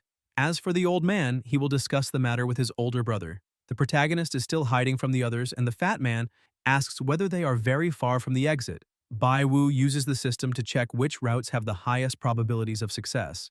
The system warns that Route A is the longest and requires them to climb over a wall with a 48.5% chance of escape. Route B is the closest, with a success rate of 39.2%. The protagonist thinks that the least risky route requires them to cross a wall, while the shortest route has a lower probability of escape. Perhaps it would make more sense to choose the path with the highest chance of success. However, they are exhausted, and the probabilities are constantly changing, which means that both of their actions can quickly alter the outcome. Therefore, he decides to choose the fastest route and try to escape.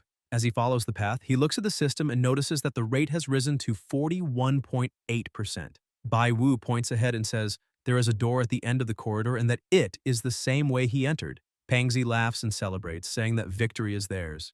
The protagonist tells him not to get too happy or excited because they are not completely out of danger yet. He keeps walking and notices that the rate is rising rapidly. The closer they get to the door, the higher it becomes. However, he feels that everything is going far too easily. As soon as they approach the door, the system shows that they have a 99.8% chance of escaping. Pangxi remarks that those men seem a little confused and that they have cleared the level this time. However, someone appears and closes the door. The person who blocked the passage shouts to the boss, saying that the 2 of them are trapped by the door and that they need to hurry. The escape success rate drops to 3.4%, and the system begins searching for other ways out. The protagonist panics, thinking that he is walking a tightrope this time and that their pursuers will arrive soon. Suddenly, a car begins approaching and everyone gets out laughing and asking whether they are really trying to escape. The protagonist looks to the side and thinks that everything is over this time and that he is going to be killed because of the system. He says that they are surrounded now, and the fat man says that since they have reached this point, they have no choice but to fight. The protagonist agrees, and the 2 of them charge at their enemies. Even though they take a few hits, they manage to win the fight and defeat all the henchmen. The boss gets out of the car, says they did fairly well, and asks them to try attacking him together. The 2 charge forward, but the boss dodges their attacks and lands a blow on each of them. He continues taunting them and tells them not to stop because he has not had enough fun yet. Pangxi, who is lying on the ground, says that he is already exhausted and cannot fight anymore. Therefore, if the boss intends to finish them off, he should do it quickly. However, the boss says that the 2 of them beat up all his henchmen and also ruined his money-making plans, so there is no chance that he will allow them to die so easily. The protagonist does not understand what the boss is talking about, since he did not stop anyone from making money, but decides to set that aside because he needs to focus on finding a way out. He asks the system what their escape success rate is at that moment. The system replies that the probability is 33%. He thinks that is excellent because they still have a chance to escape, although he does not know how to do it. Pangxi realizes that the protagonist is trying to think of a way to escape, so he decides to buy as much time as possible. He gets up and tells the boss that he will play with him one more time, but he continues getting beaten. Bai Wu looks at Pangxi and realizes that he cannot keep fighting much longer. However, his combat power is truly impressive, so perhaps he could be the key to their escape. The system confirms that Pangxi is the key to escaping, and that the probability of this is 100%. The protagonist is surprised and asks whether he has some special move. Bai Wu shouts to Pangxi, warning him that this is a matter of life and death, and that he therefore needs to use his special power right now. Pangxi asks whether this is some kind of joke and says that just because he is fat does not mean he has become Kung Fu Panda and possesses a special power. However, he thinks that there is no other choice and that he must do whatever is necessary. He throws himself at the boss's feet, calls him a good sir, and begs him to spare his life, emphasizing that he will ask his wife to send money. Everyone is surprised by his behavior, but the fat man has a plan and knocks the boss to the ground. The boss becomes even more furious at having been tricked, throws Pengzi backward, climbs on top of him, and punches him repeatedly. The protagonist is frightened and somewhat horrified by the scene. On the other hand, he thinks that when people become extremely angry or lose control of their emotions, they feel an uncontrollable urge to fight for a short period. If that is the case, perhaps Pengzi can do the same. The system says that the probability is 78%. The boss stands up, lights his cigar, and orders the henchman to finish it because he is tired of playing. Excited, the henchmen say that the two of them will die quickly, and that if they have any last words, they need to say them now. The protagonist takes a deep breath and tells his friend that there is something he has been hiding for a while. The twin swords were genuine. He sold them for 60 million, and the check he showed him earlier was part of the money from the sale. The escape success rate, which had previously been 6.72%, quickly rises to 22.51%. Pengzi stands up in a rage and asks what the protagonist just said. Baiwu realizes that his idea was truly useful, so he needs to add even more fuel to the fire. The protagonist continues by saying that, to earn the old man's recognition, he claimed that several counterfeit pieces on the antiques market had been produced by Pengzi. Because of that, the old man supposedly said that he would take Pengzi off the streets and make him disappear forever. The success rate continues rising. The protagonist also says that he is the 7 Stars Sword, and that those people are actually part of the same group as him.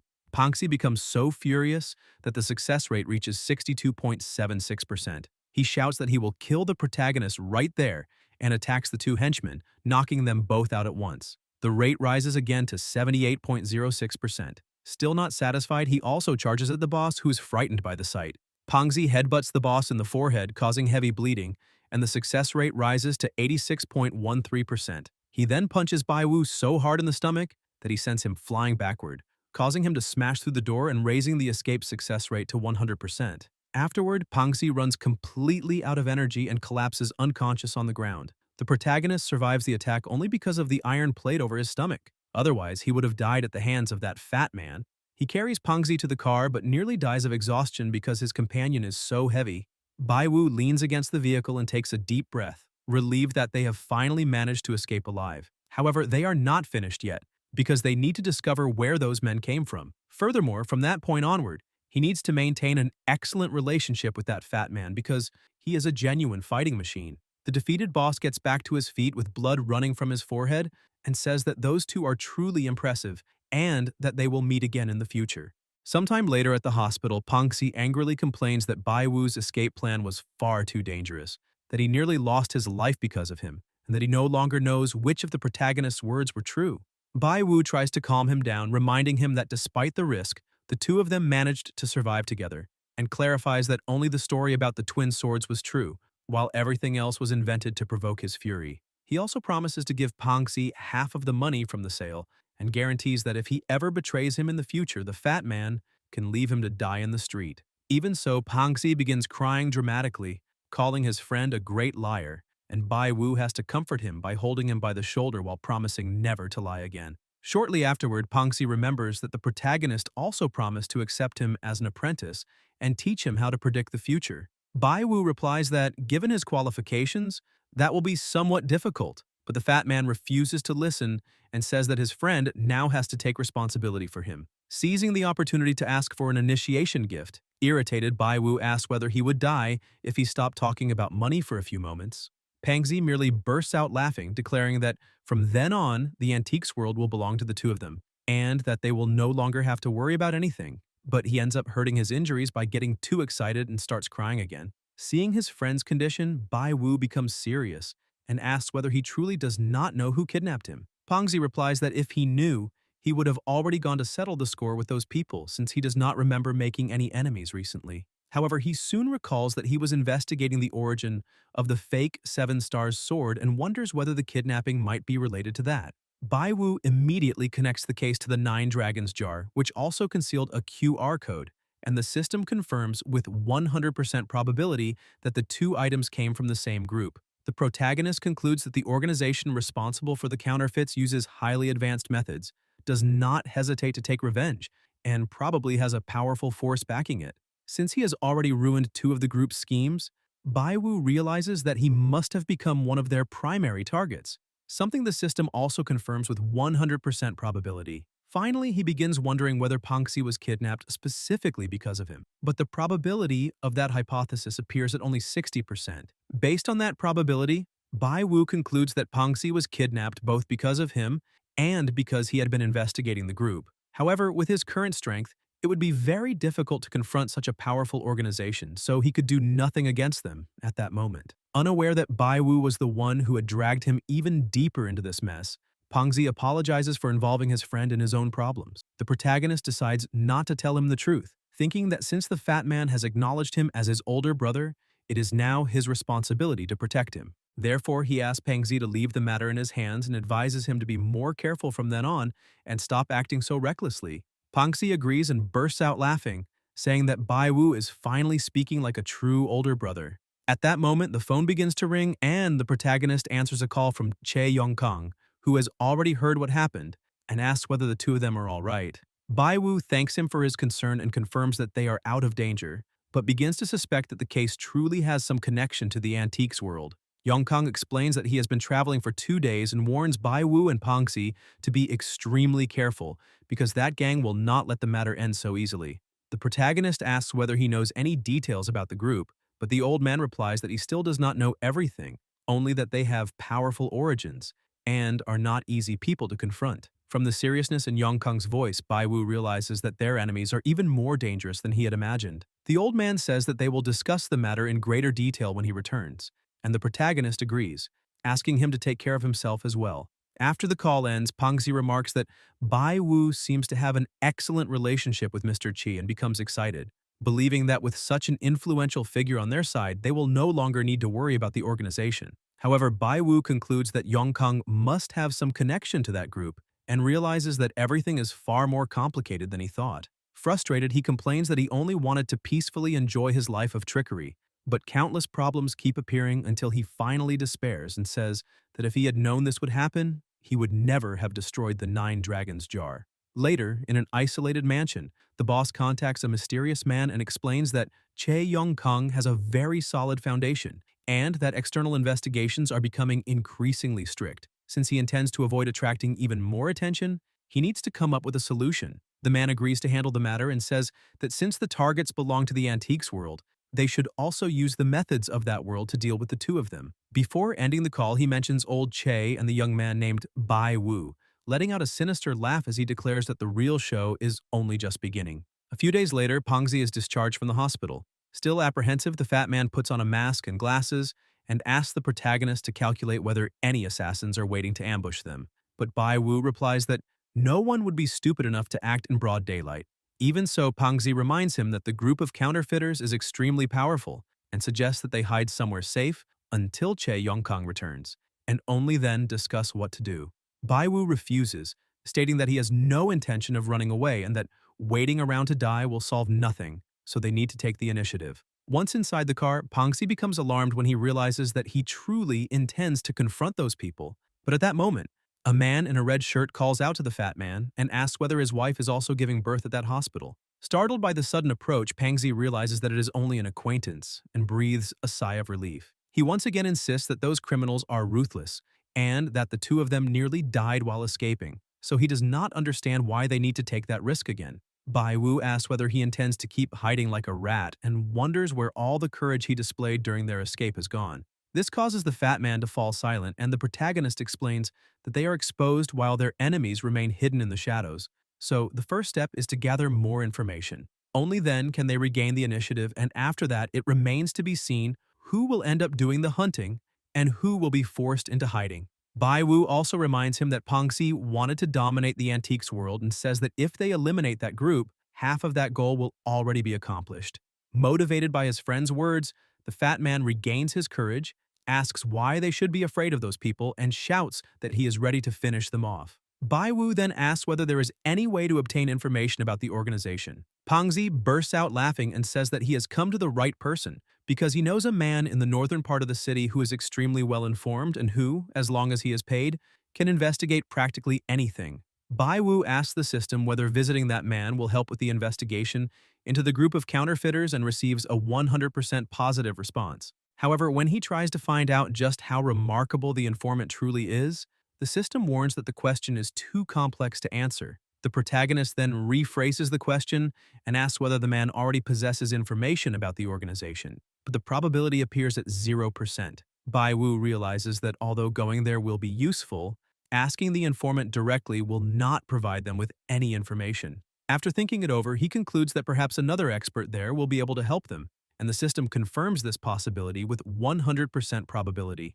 Although he complains about the headache he gets from trying to interpret the system's answers, the protagonist decides to follow the lead and announces that they are going to the night market. A few hours later, the two arrive at the location, and Bai Wu comments that the place seems interesting, but does not understand how anyone can appraise goods at night. Surprised by his friend's lack of knowledge, Pangzi explains that this type of market begins operating after nightfall and only closes at dawn, allowing buyers to examine everything at their leisure. The fat man then offers to guide him around the place and open his eyes to that world, while Bai Wu agrees to let him do whatever he wants. Without their noticing, a man hidden in the shadows watches them, calls someone, and reports that they have indeed appeared at the night market, adding that he has already prepared everything according to the orders he received. The person on the other end promises a generous reward if the plan succeeds. After ending the call, the man laughs as he thinks about how he received 100,000 merely to spread a few rumors and slander the two of them, believing that he will earn twice as much afterward. Even though he knows Pangzi, he says that the fat man should not blame him for putting their friendship aside. He then puts away his phone and walks off, failing to notice that another man is also secretly watching him. Meanwhile, Pangzi begins boasting to Bai Wu, saying that he is an important figure in that market and that there is no person or a piece of information he cannot find. To prove it, he greets Mr. Zhou and asks how business is going, but the man simply ignores him. Pangxi tries speaking to another acquaintance, asking whether he has obtained any valuable items recently, but once again receives no response and begins wondering whether everyone has taken the wrong medicine. Bai Wu takes the opportunity to mock his friend's enormous reputation, but the fat man brushes it off, saying that he merely mistook those people for someone else, and assures him that he is very close to the owners of the stalls where he usually shops. The two then approach Brother Sun, who initially invites the customers to look around and choose whatever they like. Pangzi greets him enthusiastically, asks whether he has anything valuable that day, and announces that he intends to buy several items. Upon recognizing him, however, Sun immediately changes his attitude, claims that all the merchandise has already been reserved, and tells the two of them to look elsewhere. Furious at the treatment, Pangxi asks what that is supposed to mean and accuses the merchant of playing games with him. But Sun is not intimidated and declares that he simply will not sell anything to the fat man, daring him to do something about it. The two glare at each other on the verge of fighting when the protagonist notices something. He grabs Pangxi by the shoulder and warns him that something is wrong, asking him to look around. Only then does the fat man notice that the merchants and customers in the market are staring at them with hostility, some whispering among themselves while others move away as soon as they approach. Unable to understand the reason for such treatment, Pangxi begins wondering whether he simply chose a bad day to leave the house. Bai Wu, however, realizes that they came there specifically to gather information, yet now everyone in the night market seems to have something against them. Connecting the situation to the merchant's strange behavior, the protagonist concludes that someone anticipated their movements and spread rumors to slander them. Bai Wu pulls Pangxi away as the merchants begin driving them out of the market, shouting that they are not welcome and must never return. Completely confused, the fat man asks what the protagonist thinks about the situation, since he has frequented that street for many years and has no idea why everyone suddenly started treating him like a thief. Bai Wu thinks for a moment and simply tells him to stop talking and follow him. The two head to a clothing stall and return to the night market 10 minutes later wearing disguises. Pangxi continues complaining that he has always been civilized and polite, and that everyone used to be happy to see him, so he cannot understand how those people became his enemies overnight. Bai Wu tells him to be quiet and explains that they only need to listen to the conversations to discover the truth. Hidden near Brother Sun's stall, the two pretend to examine the items and overhear the merchant spreading a story that Wang Pangzi has become a subordinate of Old Che, the owner of the Guiyun Pavilion on Antique Street. According to the rumor, Che Yongkang wanted to buy the Nine Dragons jar at a low price, but when the seller refused, he ordered Pangxi to destroy the piece and accuse the owner of selling a counterfeit. The other merchants are shocked by such cruelty, and one of them adds that Bai Wu was also an accomplice in the scheme. The story becomes even more absurd when he claims that the jar's true owner was thrown into the Chengxi reservoir to prevent him from revealing the truth. One of the men asks why no one called the police, but Sun replies that Che Yongkang is a major figure in the antiques world, with enough influence to fear no investigation. He also warns them that Bai Wu and Pang Zi were walking around the market not long before. Outraged, the vendors begin cursing them, saying that such wicked people never live long, and that after committing so many evil deeds, sooner or later they will be struck by lightning. The bald vendor asks whether they have any proof, since they are telling the story as though they witnessed everything themselves. Sun admits that he has no evidence but argues that where there is smoke, there is fire, and since everyone is saying the same thing, he believes the rumors must be very close to the truth. The buck-toothed vendor agrees, saying that a story like that would not appear out of nowhere, but the bald man remains skeptical, reminding them that even something seen with one's own eyes can be false, and that the matter is probably not so simple.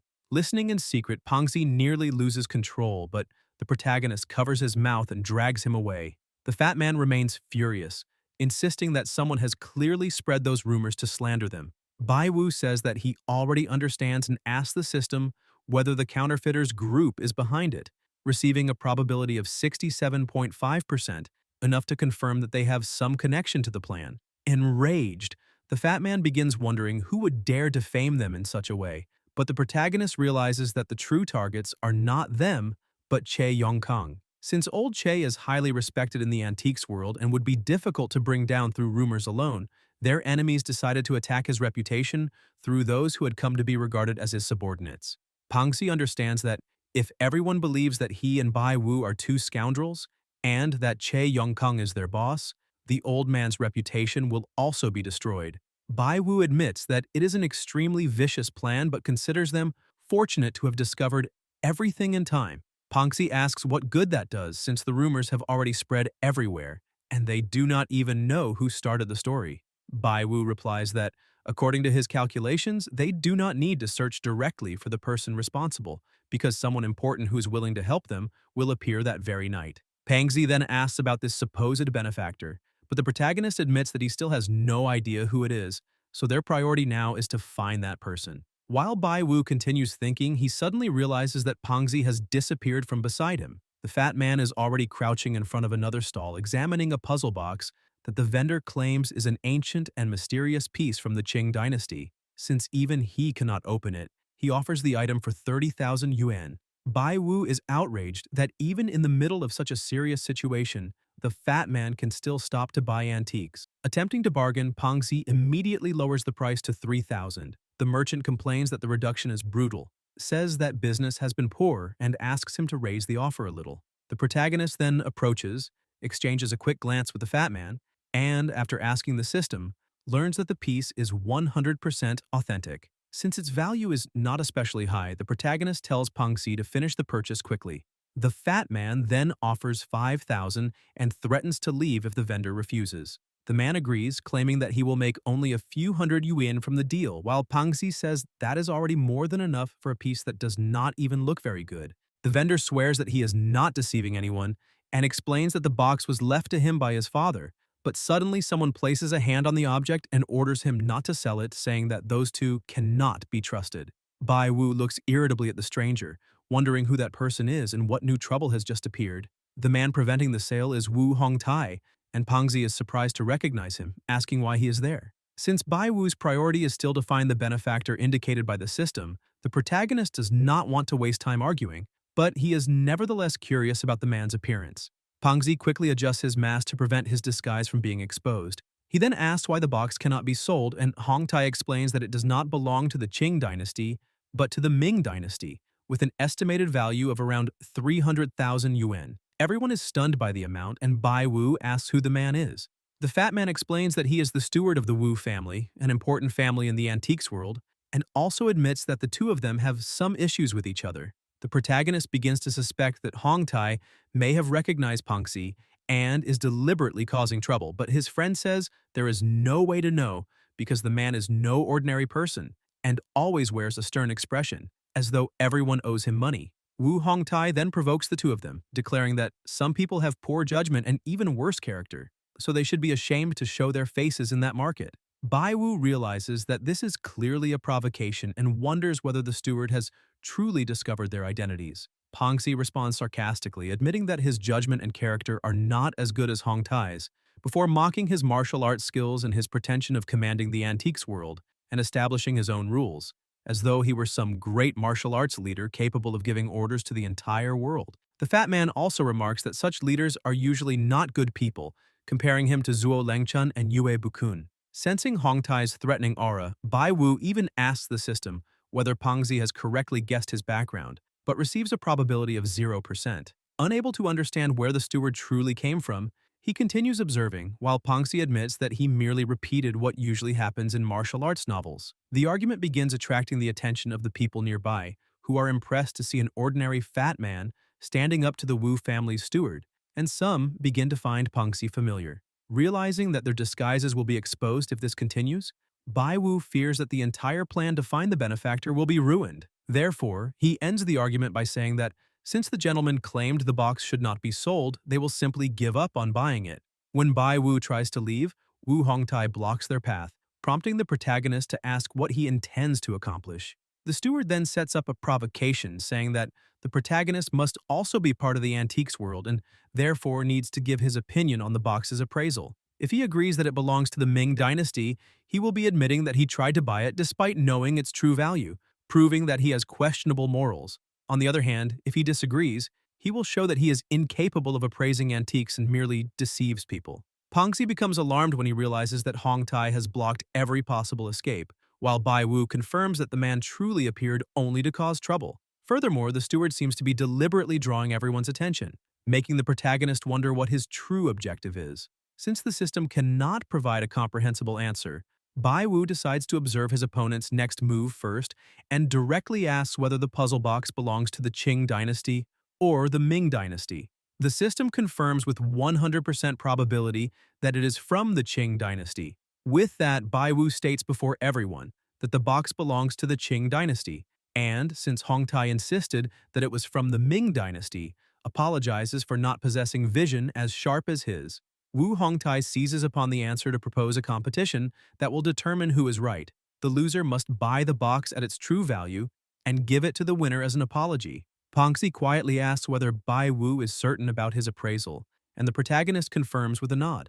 Trusting his friend, the fat man accepts the challenge and adds that if Hongtai loses, in addition to disgracing the Wu family, he must stop bothering them. The steward agrees without hesitation, while the protagonist smiles confidently. To everyone's surprise, however, Hong Tai begins manipulating the box's mechanisms with extraordinary skill. Bai Wu realizes that he knows the method perfectly and has probably prepared in advance. Hong Tai then manages to open the box and reveals that the piece has two parts. The outer structure was made by a craftsman from the Qing dynasty, while the inner box belongs to the Ming dynasty and was fitted inside through an ingenious mechanism. Because of this combination, he estimates that the piece's market value is approximately 300,000 yuan, leaving the people around them impressed by his appraisal. Pongxi is shocked to see one box hidden inside another and asks whether it is some kind of Russian nesting doll. The people nearby begin laughing, saying that Bai Wu should not have acted brave without having enough skill, while praising Wu Hongtai and declaring that he truly lives up to the Wu family's reputation. Some still find the two masked men familiar but soon dismiss their suspicions. Desperate, Pongxi asks how Bai Wu could have been wrong, and the protagonist realizes that he has gotten himself into serious trouble. The system was correct since the outer structure truly belongs to the Qing dynasty, but he never imagined that another box from the Ming dynasty would be hidden inside it. Bai Wu also understands that Hong Tai went to great lengths to put them in that situation and continues wondering what his true objective is. However, with the system's current information, he still cannot discover the details about the man. With no other option, the protagonist decides to see how far this will go and acknowledges his defeat, praising Hong Tai's extraordinary skill and insight. Pongxi also accepts the result, saying that this time the steward truly demonstrated his ability. Wu Hongtai then demands that the two fulfill their agreement and adds that Pongxi must apologize for insulting the Wu family. Bai Wu realizes that the man is proud and rigid, but also carries himself with dignity and does not seem like a bad person.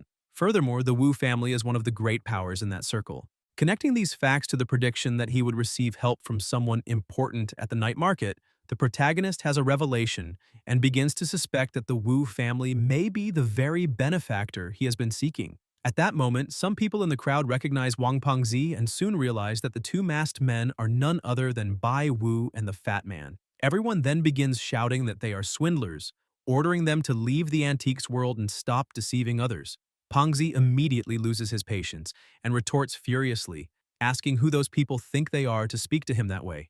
As the atmosphere grows increasingly tense, Bai Wu restrains Pengzi and turns his attention to Wu Hongtai, wondering whether he is the benefactor indicated by the system. However, the answer appears with only a 50% probability, so the protagonist concludes that even if Hong Tai himself is not the one, that important person must certainly have some connection to him. Pengzi notices Bai Wu smiling to himself for a moment, not realizing that he is merely analyzing the system's answer. At the same time, Wu Hongtai silently observes everything and concludes that Bai Wu apparently possesses no ability whatsoever, beginning to wonder why his master paid so much attention to that young man.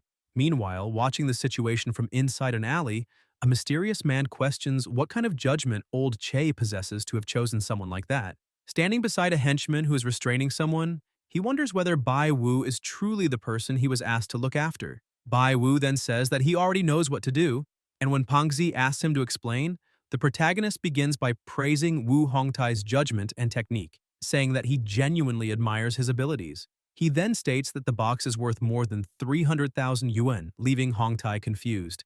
Bai Wu takes the opportunity to say that the Wu family has a profound legacy, and that since the steward is a highly experienced expert, perhaps he can answer whether there is still another secret hidden inside it. Hongtai explains that the Wu family does indeed possess a puzzle box of the same kind, passed down from generation to generation, but theirs contains no mystery, so he does not dare say with certainty whether this piece hides anything else.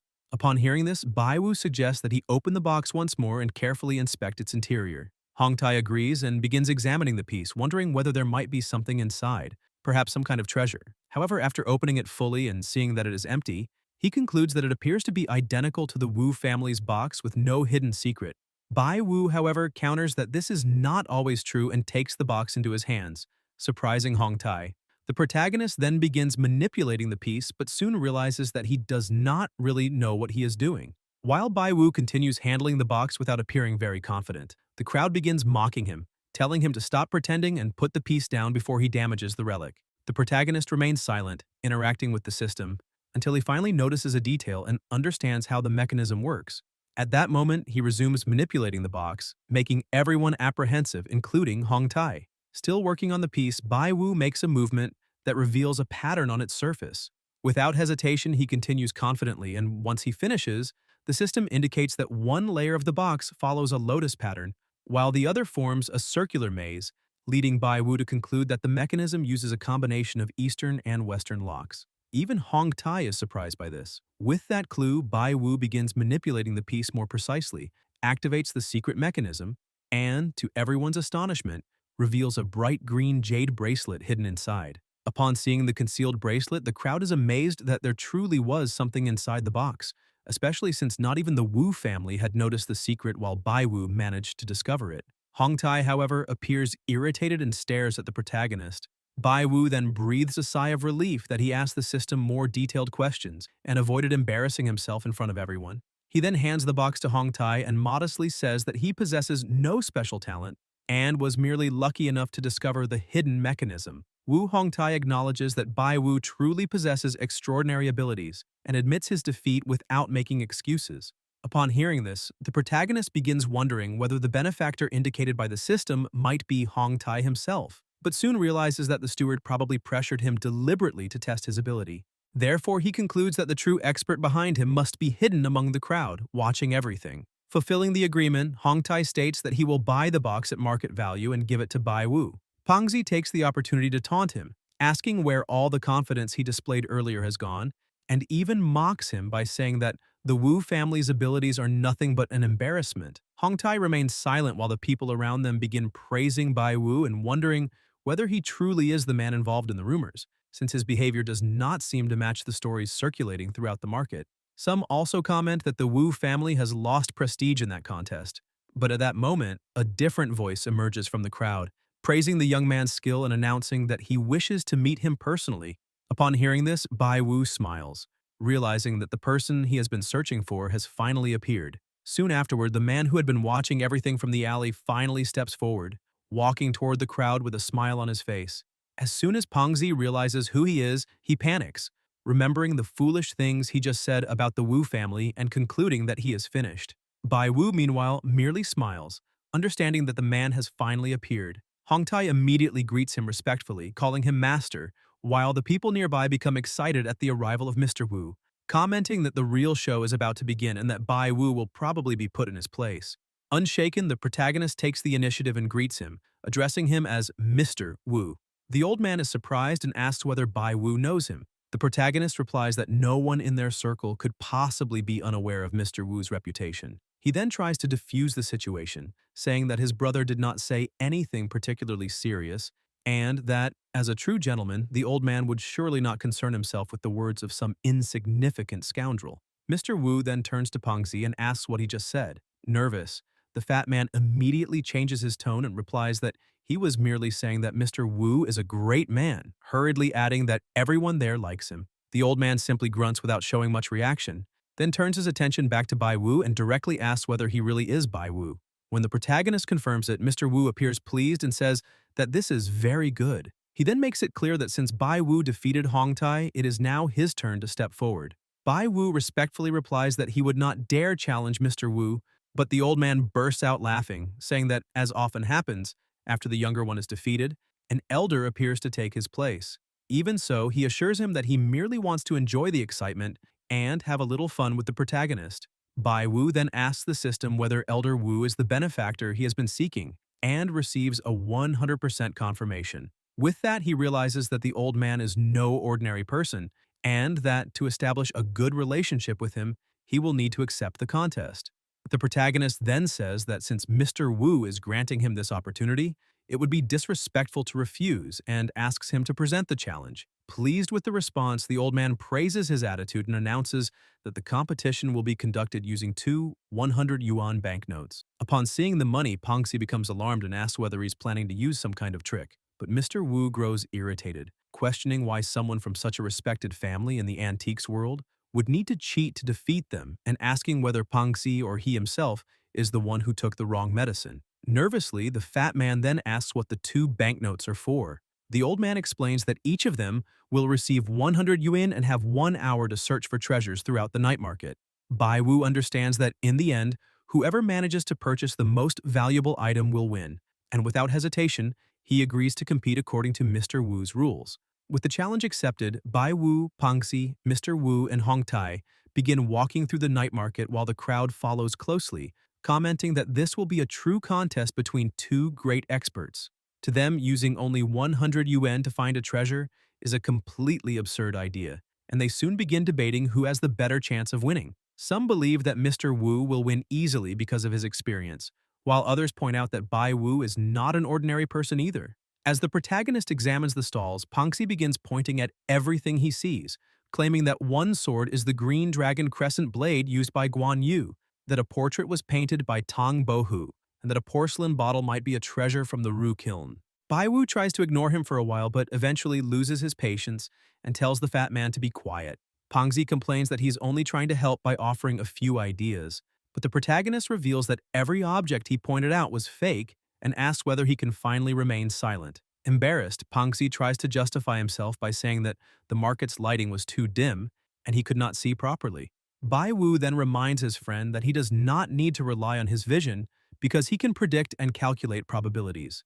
Confident, the protagonist turns his attention back to the merchandise scattered throughout the market and calls upon the system, saying that it is time for it to appear and get to work. After some time, the two face each other before presenting the items they selected. Bai Wu begins by explaining that he found a blue and white vase produced during the early years of the Republic of China in imitation of the Yongzheng style of the Qing dynasty. Although it is a high-quality counterfeit, the craftsman responsible possessed excellent technique, so the piece should still be worth tens of thousands of yuan. Mr. Wu is surprised because the protagonist not only found a valuable object using only 100 yuan, but also correctly identified its origin and the period it was imitating. The old man then presents an old set of comic books, published after the founding of the People's Republic of China, and asks them to assess its value. Pongxi steps forward and confidently claims that even if the set is complete, it would only be worth a few thousand yuan, immediately beginning to celebrate because he believes Bai Wu has already won. However, Mr. Wu mocks him, saying that the fat man has clearly never encountered the true antiques world. Looking at the books again, Pongzi notices something strange and becomes shocked, while the old man shouts that only a fool would think they are worth a few thousand yuan. To someone with true knowledge, that set is a priceless treasure, so a vase worth only tens of thousands could never compete with it. Outraged, Pongzi accuses the old man of cheating, and Bai Wu also begins to suspect that he simply refuses to admit defeat. Mr. Wu, however, reminds them that he has worked in the antiques world for many years and asks whether a young man truly dares to question his authority. He then merely casts an intimidating glance at the people nearby, causing everyone to immediately change their attitude and declare that the old man has won. Pongzi complains that no one there is being sincere, and that they are all simply afraid of offending him. Bai Wu also feels frustrated because he performed countless calculations, but never expected Mr. Wu to use his influence in that way. Even so, the old man says that he is not an unreasonable person, and acknowledges that if he uses a supposedly priceless treasure to win, Bai Wu will probably refuse to accept the result. Therefore, he decides to declare the contest a draw. Before leaving, he invites the protagonist to visit his home the following day, claiming that he possesses exactly what Bai Wu is searching for, though he makes it clear that there is something more behind the invitation. The protagonist respectfully accepts, saying that it would be better to obey than to refuse such consideration. Mr. Wu merely smiles, calls for Hongtai, and begins walking away, making the protagonist think that the old man is truly interesting. Before departing, the elder warns the two that they no longer need to search for the man responsible for spreading the rumors because he was not a good person and has already been sent away. As he walks, Mr. Wu concludes that Che Yongkong truly has excellent judgment when choosing people, since Bai Wu has pleased him greatly. Pongzi is surprised to learn that the person responsible has already been dealt with and wonders whether that man was also part of the counterfeiters group. Bai Wu does not answer, thinking that he still has no idea how many members of that organization have infiltrated the antiques world. In his view, the road ahead is only beginning and will have to be traveled one step at a time. Finally, the protagonist wonders whether the following day's visit will bring a pleasant surprise or a terrible shock, but he smiles and says that he looks forward to finding out. Realizing that Bao Qiu was probably the man responsible for the rumors, Bai Wu and Pongzi wonder whether he truly was a bad person. The fat man tries calling him but discovers that the number has been deactivated and remarks that something must definitely be wrong. The protagonist then asks the system whether Bao Qiu truly was a scoundrel and receives a 100% confirmation, then immediately asks whether Mr. Wu has already dealt with him and once again receives a positive answer. Bai Wu does not understand why the old man needed to arrange so many twists and turns instead of simply helping him directly, but decides to stop trying to guess and wait for the following day's visit to discover what he truly wants. Pongzi soon becomes excited when he remembers that Mr. Wu invited them to his home, but Bai Wu corrects his friend, saying that the invitation was extended only to him. The fat man refuses to be left behind and insists that since they are brothers, there should be no distinction between them, wanting only to know whether they are going or not. Bai Wu explains that Elder Wu has shown himself to be a friend rather than an enemy, so he must have something important to discuss, and naturally he will accept the invitation. Pongzi decides to accompany him anyway, saying that he will risk his own life to follow his friend. The next day, the two arrive in front of the Wu family's enormous residence, and Bai Wu is impressed as he finally understands what can truly be called a mansion, thinking that this is exactly the kind of life he wants to achieve. Pongzi is also excited and says that an opportunity like this is rare, so he needs to take a picture and post it on social media to show that Wang Pongzi was personally invited by the Wu family. Bai Wu laughs and asks why they need to show off, since they will also become figures just as important in the future. Pongzi agrees, saying that with the protagonist's extraordinary ability, the two of them will certainly become powerful bosses. They then shake hands, dreaming of the day when they will be able to buy anything they desire. While Bai Wu and Pangzi are shaking hands, a dog suddenly appears and places its paw on top of theirs, startling them both. Upon seeing the husky, the protagonist immediately remembers the trouble he has already experienced with that dog and finds the entire situation strangely familiar. Shortly afterward, a girl runs over to them, apologizing for not securing Oreo properly, but Bai Wu soon recognizes her as the dog's owner whom he met before. She also feels that she has seen the protagonist somewhere, but cannot remember where. While the girl struggles to recall, Pangxi asks who she is and whether there is something wrong with her head. Bai Wu explains that he has met her before and that she is simply a little absent-minded. At that moment, the girl finally remembers and asks whether his name is Bai Wu. After the protagonist confirms it, she asks what the two of them are doing in front of her house, leaving Bai Wu surprised to discover that the enormous mansion belongs to her family. Pangxi explains that they came to see Mr. Wu, and the girl reveals that he is her grandfather, immediately offering to take them to him. The two fall silent at how easily she agrees to let two almost complete strangers enter her home. Pangxi remarks that she trusts people far too quickly, while Bai Wu concludes that, in addition to being somewhat absent-minded, the girl is also far too naive. Wu Xiao opens the gate and urges the two to hurry, while Bai Wu replies that they are coming. After crossing a large portion of the enormous estate, the girl begins wondering where her grandfather might be at that moment. Pangxi suspects that she's trying to show off the size of the house, since she has taken them from the main entrance all the way to the back and still has not found Mr. Wu. Bai Wu also finds the situation strange, and even imagines that Xiao Xiao may have some other objective, perhaps deliberately leading the two of them into a trap. However, the girl asks the dog to sniff out her grandfather and find where he is, causing the protagonist to consider that she may simply be absent-minded to an unbelievable degree. At that moment, Wu Hongtai appears and asks what Xiao Xiao is doing there. Happy to see him, she calls out to him and explains that Bai Wu and Pang Zi came to see her grandfather, so she was guiding them but ended up forgetting where he was supposed to be. Hongtai scolds her, reminding her that he has warned her several times not to bring just anyone into the house, especially two strangers who, at first glance, do not look like good people. Pangzi becomes irritated and tries to respond, but the steward simply ignores him and tells the two to follow him because his master is waiting on the terrace. Bai Wu then waves goodbye to Xiao Xiao and realizes that he was overthinking things, since the girl is simply pure-hearted and naturally absent-minded. When they arrive at the terrace, Wu Hongtai announces that Bai Wu and Pang Zi have arrived. Mr. Wu then displays a USB flash drive and reveals that it contains all the information he has gathered about the group of counterfeiters, but makes it clear that the protagonist may only take it if he proves his true ability. Bai Wu asks what he needs to do, and the old man explains that he has heard many things about him through Che Yongkang, but does not believe that someone so young could possess such extraordinary insight, much less be capable of calculating and predicting everything as people claim. Therefore, the challenge will be simple. Bai Wu must examine the treasures kept in the elder's study and correctly identify the origin and value of each one. If he makes no mistakes, Mr. Wu will acknowledge his abilities and hand over the USB drive. The protagonist immediately accepts, and the old man leads everyone to his study. Upon entering, Bai Wu finds himself in an enormous room filled with antiques that Mr. Wu has collected over the years. Confidently, he announces that he will begin the appraisal. As he looks over the objects, he sees a vase and his expression changes completely, leaving him shocked as he wonders how such a thing could be possible. Bai Wu carefully examines the countless objects scattered throughout the study, observing each piece with great attention.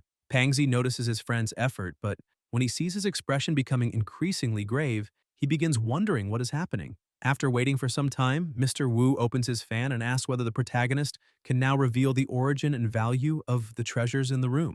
Bai Wu remains deep in thought and asks to examine everything again. Pangzi approaches him worriedly and asks whether he truly cannot identify the pieces, but the protagonist replies that the situation is somewhat complicated. Believing that his friend is simply having a bad day, the fat man claims to know most of the objects in the study and suggests taking over the appraisal, excited to finally have an opportunity to display his own abilities.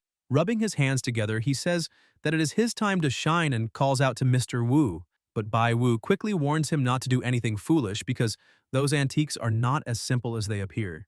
Mr. Wu takes advantage of the protagonist's hesitation to provoke him, asking why he has still not begun speaking when he claims to be able to calculate anything. The old man also asks where the great ability that allowed Bai Wu to destroy a jar valued at 1.3 billion has gone. Realizing that the elder no longer appears very pleased, Pangxi concludes that it is now up to him to save the situation. The fat man begins thinking about how to conduct the appraisal and decides to offer some compliments to improve Mr. Wu's mood, confident that he can finish the challenge by himself. He then points to a Buddha head and declares that the piece is in excellent condition and appears to belong to the Northern Wei dynasty.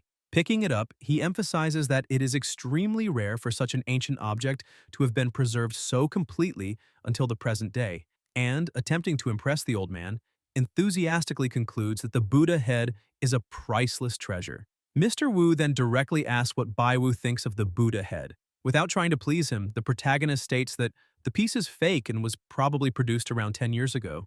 Although the imitation has extremely refined craftsmanship, its value should not exceed approximately 30,000 yuan. Pangzi is shocked to discover that he has just called a counterfeit a priceless treasure and begins to panic, thinking that even if the object is fake, Bai Wu should not say so directly in front of its owner. Fearing that the old man will lose his patience, the fat man decides to repair the situation as quickly as possible and begins praising Mr. Wu, saying that even a tiger needs to nap from time to time, and that even a wise man, after thinking 1,000 times, will inevitably make a mistake. At that moment, Pangzi finds a set of bronze candlesticks and becomes excited again, claiming that the pieces must belong to the spring and autumn period, and that if they were placed in a major museum, they could become its greatest treasure. He also takes the opportunity to flatter the old man again, saying that accompanying him has been an extremely enriching experience and that the visit has given him the chance to see so many precious relics. However, Bai Wu interrupts all his excitement and explains that the candlesticks are also high-quality counterfeits,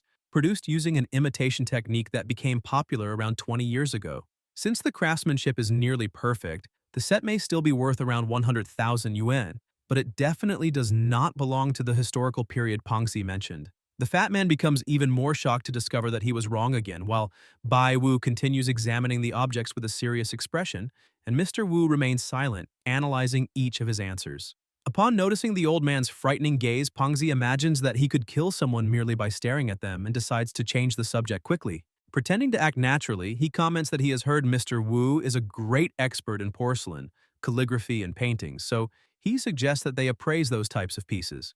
Shortly afterward, he finds a scroll and believes he recognizes Mi Fu's cursive calligraphy. Convinced that he has finally found something authentic, Pangzi asks whether at least that work is genuine. But Bai Wu replies without hesitation that it is also fake. Unable to endure so many consecutive mistakes any longer, the fat man explodes and asks whether his friend is playing with him, because he cannot believe that even the calligraphy is a forgery. Noticing that Mr. Wu's expression is becoming increasingly grim, Pangzi approaches Bai Wu and says that he is not doubting his abilities, but finds it difficult to believe that all three appraised pieces are fake. The fat man asks whether the protagonist might truly be mistaken and warns him to be careful because the old man clearly does not like his answers, and it would be better not to anger him. Trying to ease the tension, Pangxi begins flattering him, saying that despite his age, Mr. Wu managed to defeat both of them single-handedly without even needing to exert himself. Bai Wu, however, ignores the warning and continues his appraisal, explaining that the calligraphy was forged the previous year using an overlay technique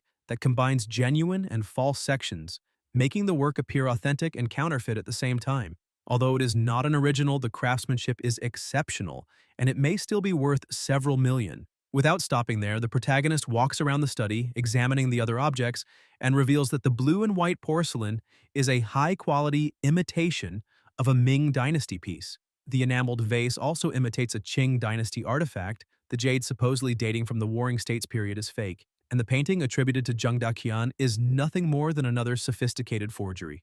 Mr. Wu finally loses his patience, slams his fan against the table, and stands up, leaving Pangxi extremely apprehensive. Even in the face of the old man's reaction, Bai Wu remains serious and states that there are exactly 73 antiques in the study and that every single one of them is fake. Pangxi is shocked and asks how that could possibly be true, while Mr. Wu rises to his feet in complete fury. Revealing that his name is Wu Bufan, he asks whether the protagonist is truly saying that the 17th patriarch of the Wu family spent years filling an entire room with counterfeits.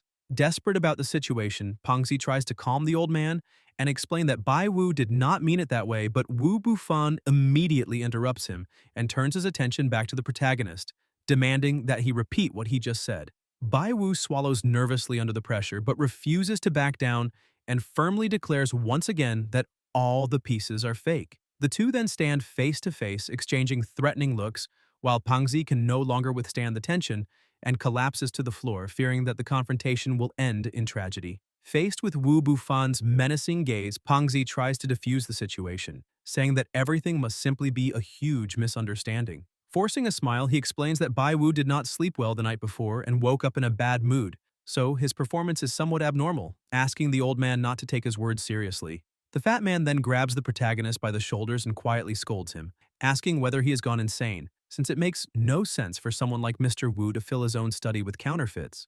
Bai Wu also admits to himself that the situation is far too strange, But what concerns him most is realizing that the probability of escaping from it is only 7.7%, making him wonder whether he voluntarily walked into the tiger's jaws.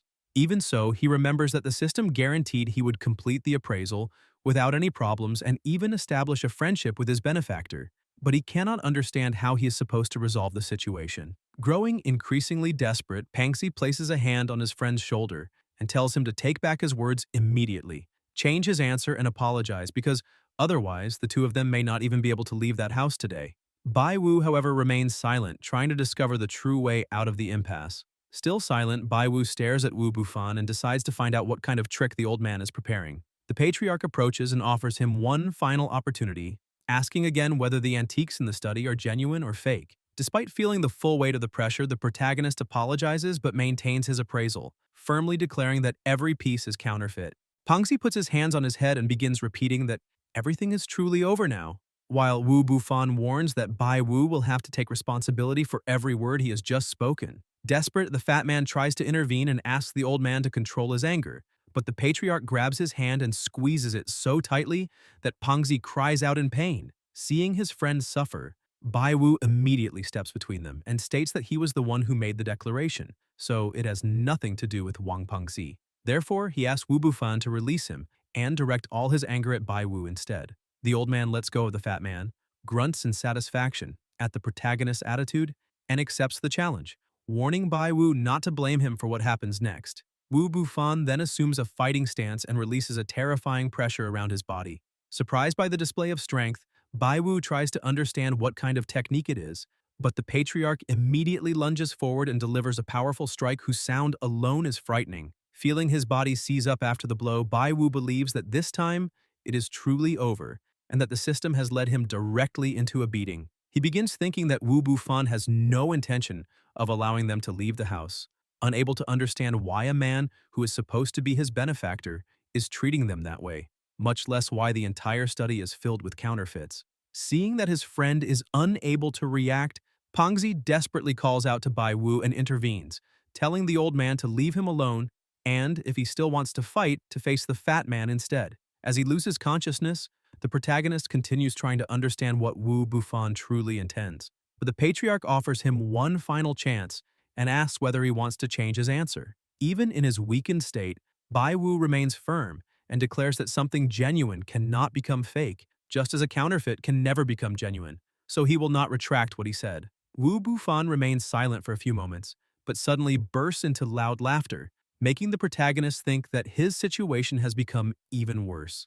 At that moment, Che Yongkang appears and scolds the old man for using too much force. He approaches Bai Wu and applies a technique to his back, allowing the protagonist to breathe again and regain control of his body. Yongkang explains that Wu Bufan merely struck an acupuncture point and temporarily blocked his breathing. Relieved, Bai Wu recognizes old Che, while Wu Bufan praises his determination and declares that he finally approves of him. Even so, he remarks that the young man's physique is far too weak since he did not even use that much force in the strike. Che Yongkang silently stares at him, clearly displeased, but Wu Bufan merely smiles and says that an appraisal must be conducted seriously, asking whether his friend does not agree. Pangxi rushes over to Bai Wu and worriedly asks whether he is all right, but the protagonist assures him that there is no need to worry because he has already recovered. Even so, the fat man begins crying dramatically, saying that he nearly died of fright. At that moment, Wu Bufan approaches, making Pangxi apprehensive once again, but the old man merely says that everything is fine. Still trying to understand the situation, Bai Wu asks Che Yongkang what exactly the relationship between the two of them is. Yongkang explains that they are old acquaintances and that before returning, he asked Wu Bufan to look after the protagonist. However, because the patriarch did not completely trust his friend's ability to judge people, he decided to test Bai Wu himself. Wu Bufan confirms that this is precisely why he appeared at the night market and, smiling, asks whether his performance as an angry man was convincing and whether he truly managed to frighten them. Pangxi admits that his acting was of the highest level since he nearly wet himself in fear. Pleased by the flattery, Wu Bufan places a hand on the fat man's shoulder and says that because he has such a sweet tongue, he will receive a large red envelope as compensation. Pangxi immediately becomes excited and asks whether that is true. The old man then says that he will give him 10 million and Bai Wu 50 million, promising to write the checks within a few minutes. The fat man immediately complains that it is unfair because the protagonist will receive 5 times as much. Wu Bufan mocks him for thinking only about money and even forgetting about his own life, then jokes that he can strike him again and increase the reward if he wishes. Pangzi backs away, thinking that the old man is truly insane, while Bai Wu wonders whether this means that he has passed the appraisal. Che Yongkong asks whether he is not curious to learn why the entire study was filled with fake antiques. The protagonist confirms that he is, saying that he became completely confused as soon as he entered the room and realized what was happening. Yongkong then turns to Wu Bufan and asks him to stop dragging things out and explain the whole truth. Wu Bufan explains that learning from the past does not mean studying only genuine pieces, but also developing a profound understanding of counterfeits. In addition to possessing experience and discernment, a true expert must preserve his integrity and remain constantly vigilant so that he is not consumed by greed.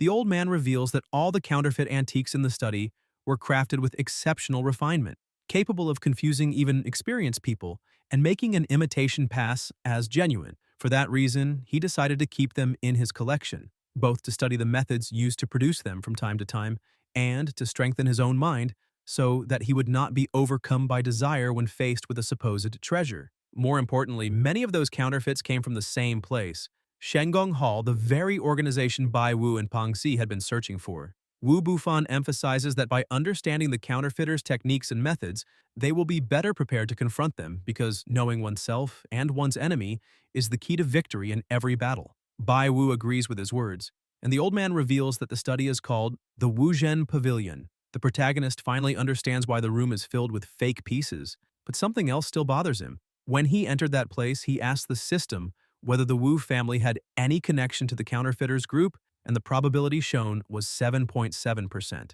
Since Wu Bufan clearly does not seem to belong to the organization, Bai Wu concludes that there must be someone else within the Wu family involved in the matter. However, when he tried to continue investigating through further questions, the system simply stopped responding and began loading, causing the protagonist to decide that he must discover the traitor's identity as quickly as possible. Without revealing his suspicions, Bai Wu respectfully thanks the old man and says that he has learned a great deal from Mr. Wu's teachings. The old man tells him to stop flattering him so much, but admits that Bai Wu and Pangzi are good young men and that he has grown fond of both of them. He then reveals that Che Yongkong made another suggestion, one with which he also agrees.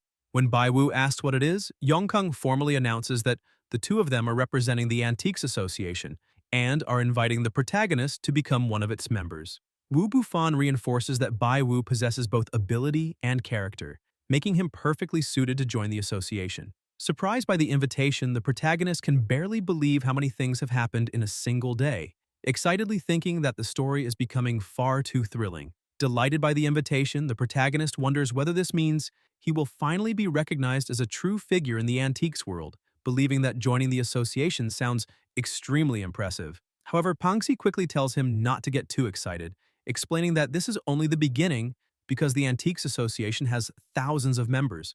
Taking the opportunity to show off, the fat man reveals that, in addition to being talented, he himself is also part of the organization, repeatedly asking whether Bai Wu is proud of him.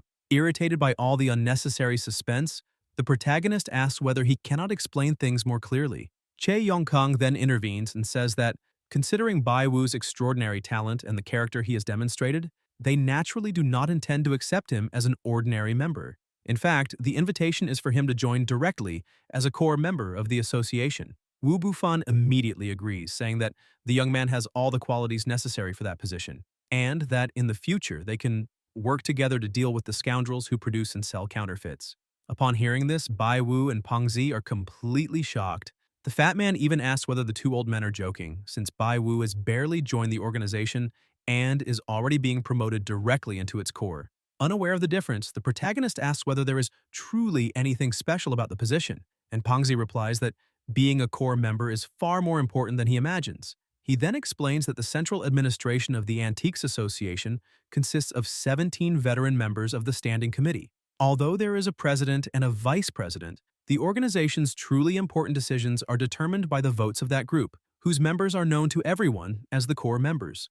The fat man emphasizes that every one of them is a highly prestigious figure in the antiques world, making it clear how significant the position Bai Wu is about to receive truly is.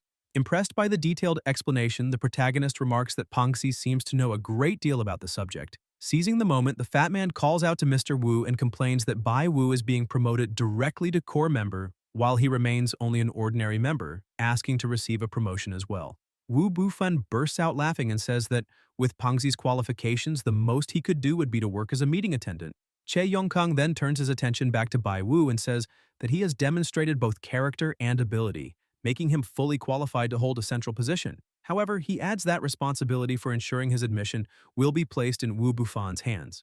The old man proudly confirms that he will handle everything, but soon realizes that Che Yongkang has pushed all the responsibility onto him and complains, saying that it would be better for the two of them to take responsibility together, since his opinion alone may not be enough. Pangxi immediately declares his complete support for his friend, saying that Bai Wu is his brother and that no one will be able to prevent the two of them from staying together. However, after thinking about it more carefully, the fat man remembers that core positions are only filled when one of the current members steps down, so he asks who will be removed to make room for the protagonist. Wu Bufan explains that old son of Jing Dexing in the western part of the city was bought off by the counterfeiters group and ended up committing several disgraceful acts.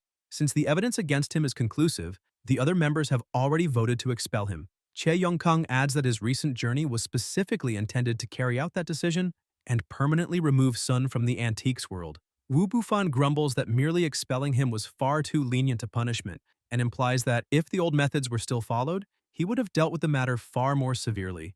Yongkang reprimands him, reminding him that they now live in a society governed by law and that he needs to stop thinking according to the old rules of their circle. Upon hearing this, Pangxi and the protagonist are astonished, imagining what must have happened in the past, and Bai Wu asks the two elders about the true origins of the counterfeiters group and how they managed to become so powerful. Faced with Bai Wu's question, the two elders remain silent for a few moments until Wu Bufan agrees to reveal what he knows.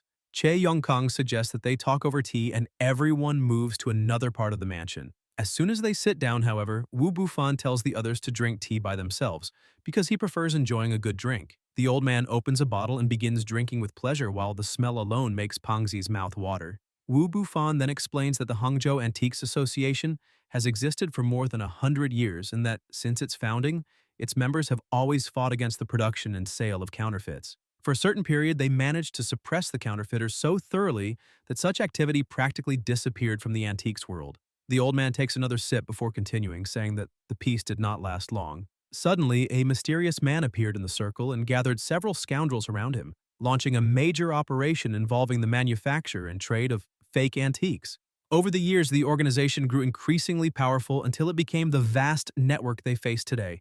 Angered by the memory, Wu Bufan slams his hand against the arm of his chair, and Pangxi asks how such a group managed to grow so much without them capturing its leader. Bai Wu realizes that the organization's roots run far deeper than he had imagined. Che Yongkang adds that in recent years, their counterfeiting techniques have become increasingly sophisticated, and some pieces released onto the market are so flawless that even experienced experts struggle to find any defects. The protagonist silently agrees, remembering that without the system's help, Yongkang himself would probably have fallen victim to the Nine Dragons jar scam. Old Che then reveals something even more troubling. The group's influence has already penetrated the core of the Antiques Association, and Old Sun, who recently had to be expelled, is only one example. Che Yongkang adds that Old Sun is probably not the only infiltrator within the association. Upon hearing this, Wu Bufan becomes even more furious and swears that if he discovers who else is involved, he will show no mercy whatsoever. Pangxi tries to calm him down while Bai Wu realizes that the patriarch deeply hates every form of wrongdoing, and that if someone from the Wu family truly is connected to the counterfeiters group, that person will be finished the moment they are discovered. Therefore, the protagonist decides to find the traitor hidden within the family as quickly as possible and directly asks the system who is connected to the organization. However, the response states that the analysis function has not yet been unlocked and that the question cannot be answered. Frustrated, Bai Wu tries rephrasing it, asking whether the person is connected to both the Wu family and the group. He then asks whether the person is male and between 20 and 30 years old, but the system continues loading without displaying any result. The protagonist even begins to think that it has broken or has also decided to test him until he finally gives up trying to force an answer. At that moment, the system warns that the questions are not specific enough, so Bai Wu concludes that he will have to find the traitor by himself and tells the system to rest for now. Che Yongkang then explains that because their enemies remain hidden while they are exposed, everyone must unite to confront them. Wu Bufan warns that placing Bai Wu among the core members could attract even greater danger, making it clear that the final decision of whether to accept belongs to him alone. The protagonist reflects that he has already made a mortal enemy of the counterfeiters group, so joining the association will also help him confront those people. Furthermore, even if he had no personal grudge against them, Baiwu believes he should still stand up for what he considers right. To him, every challenge also represents an opportunity, especially with the system by his side, as long as those old men stop dragging him into so many dangerous situations. Having made his decision, Baiwu slams his hand on the table, rises to his feet, and thanks the two elders for their trust, stating that he is willing to make his modest contribution and accepts the invitation to join the Antiques Association. Wu Bufan praises Baiwu's courage and assures him that the two elders will support him. Che Yongkang, however, warns that there is still a formal evaluation process before he can join the Antiques Association as a core member, so the protagonist needs to prepare himself. Moreover, the two of them will only be able to help him discreetly, as everything else will depend entirely on his own ability.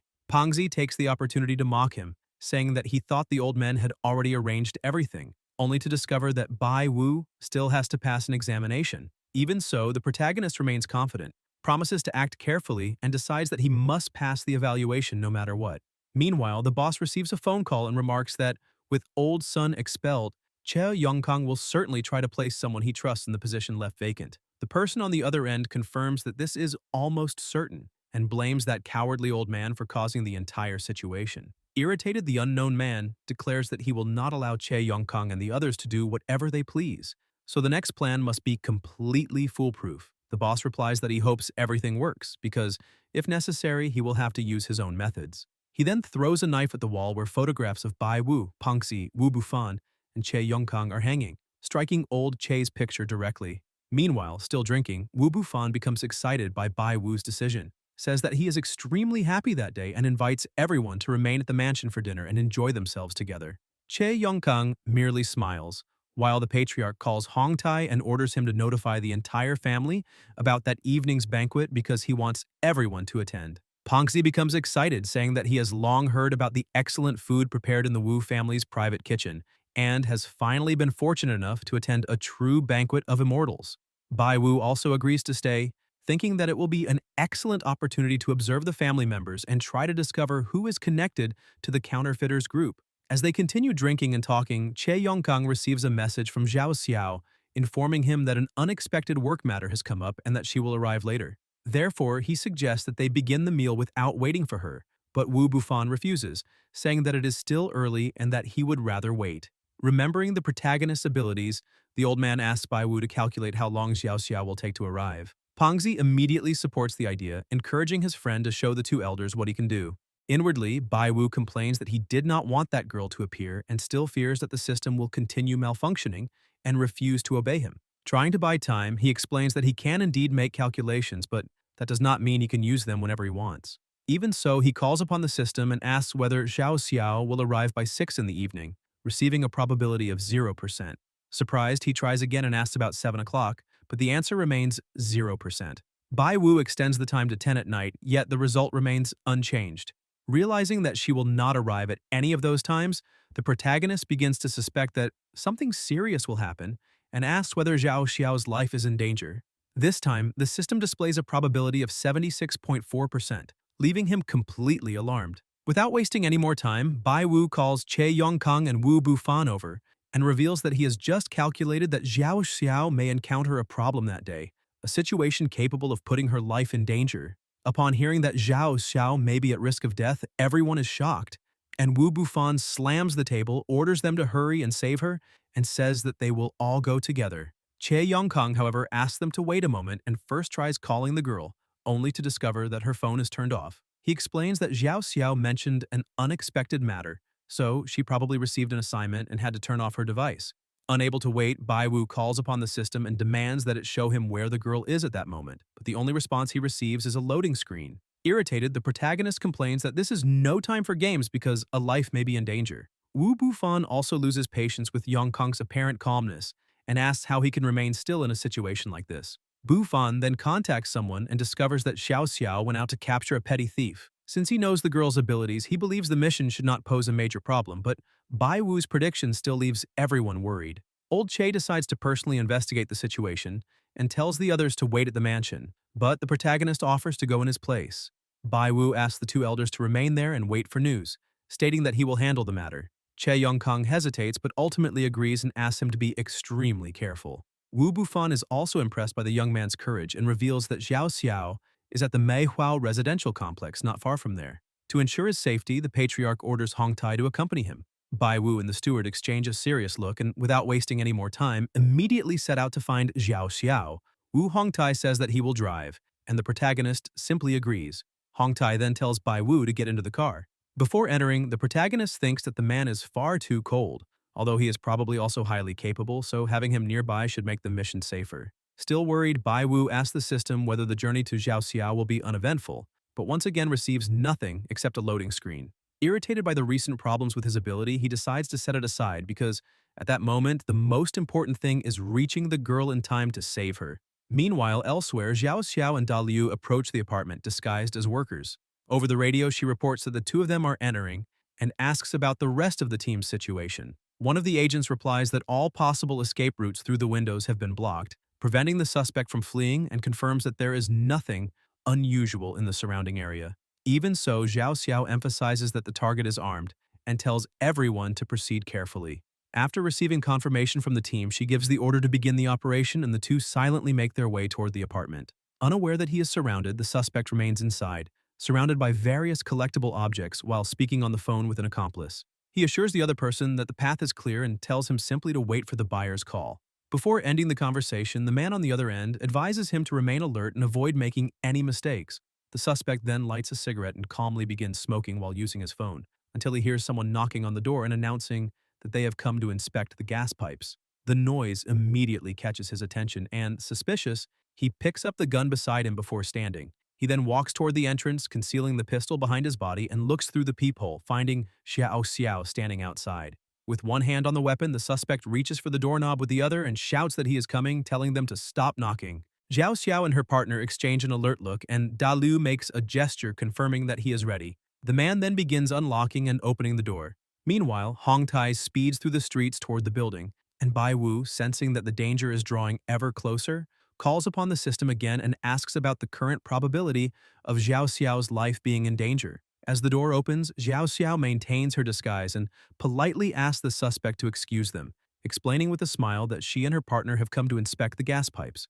The man studies the girl, rubs his chin, and suspiciously remarks that she is truly very skilled. Realizing that he may have discovered something, Xiao Xiao grabs her cap and throws it at the man's head, then follows it with a brutal kick that sends him flying forcefully into the apartment. Meanwhile, inside the car, Bai Wu tells Hong Tai to turn left after 700 meters, then turn right and continue straight ahead. Consulting the system during the journey, the protagonist discovers that the probability of the criminal being armed is 100%, while the risk of Xiao Xiao dying has already risen to 89.5%. The chance of them arriving in time appears at only 71%.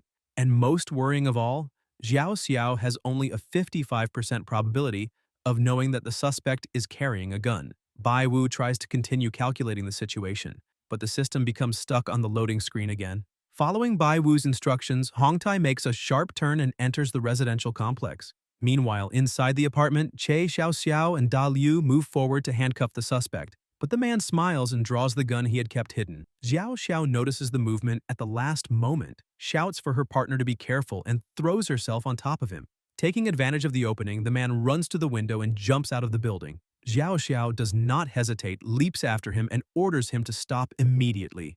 Upon landing on the ground, the fugitive quickly turns around with the pistol in his hands. He opens fire, but Xiao Xiao ducks and narrowly avoids the shot. The criminal continues firing repeatedly, trying to prevent her from approaching. At that moment, Hong Tai's car enters the line of fire and Bai Wu becomes desperate.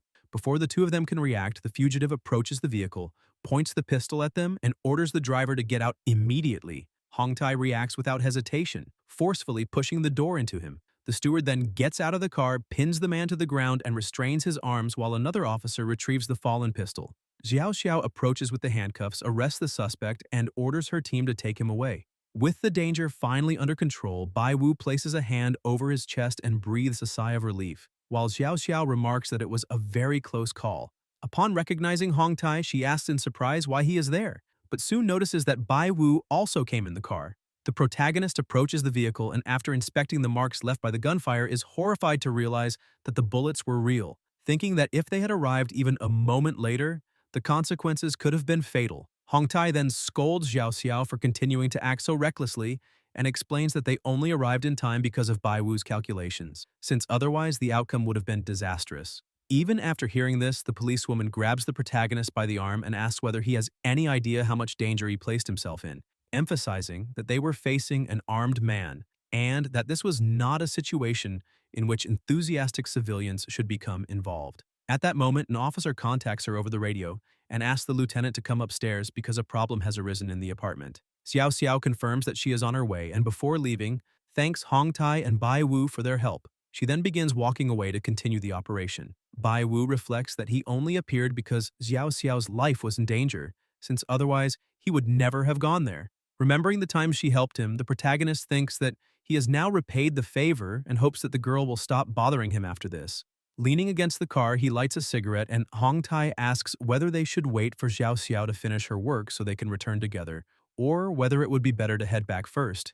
Before deciding, the steward wants to make sure that she is truly no longer in danger. Bai Wu then asks the system whether the crisis has been resolved and what the current probability of Xiao Xiao dying is.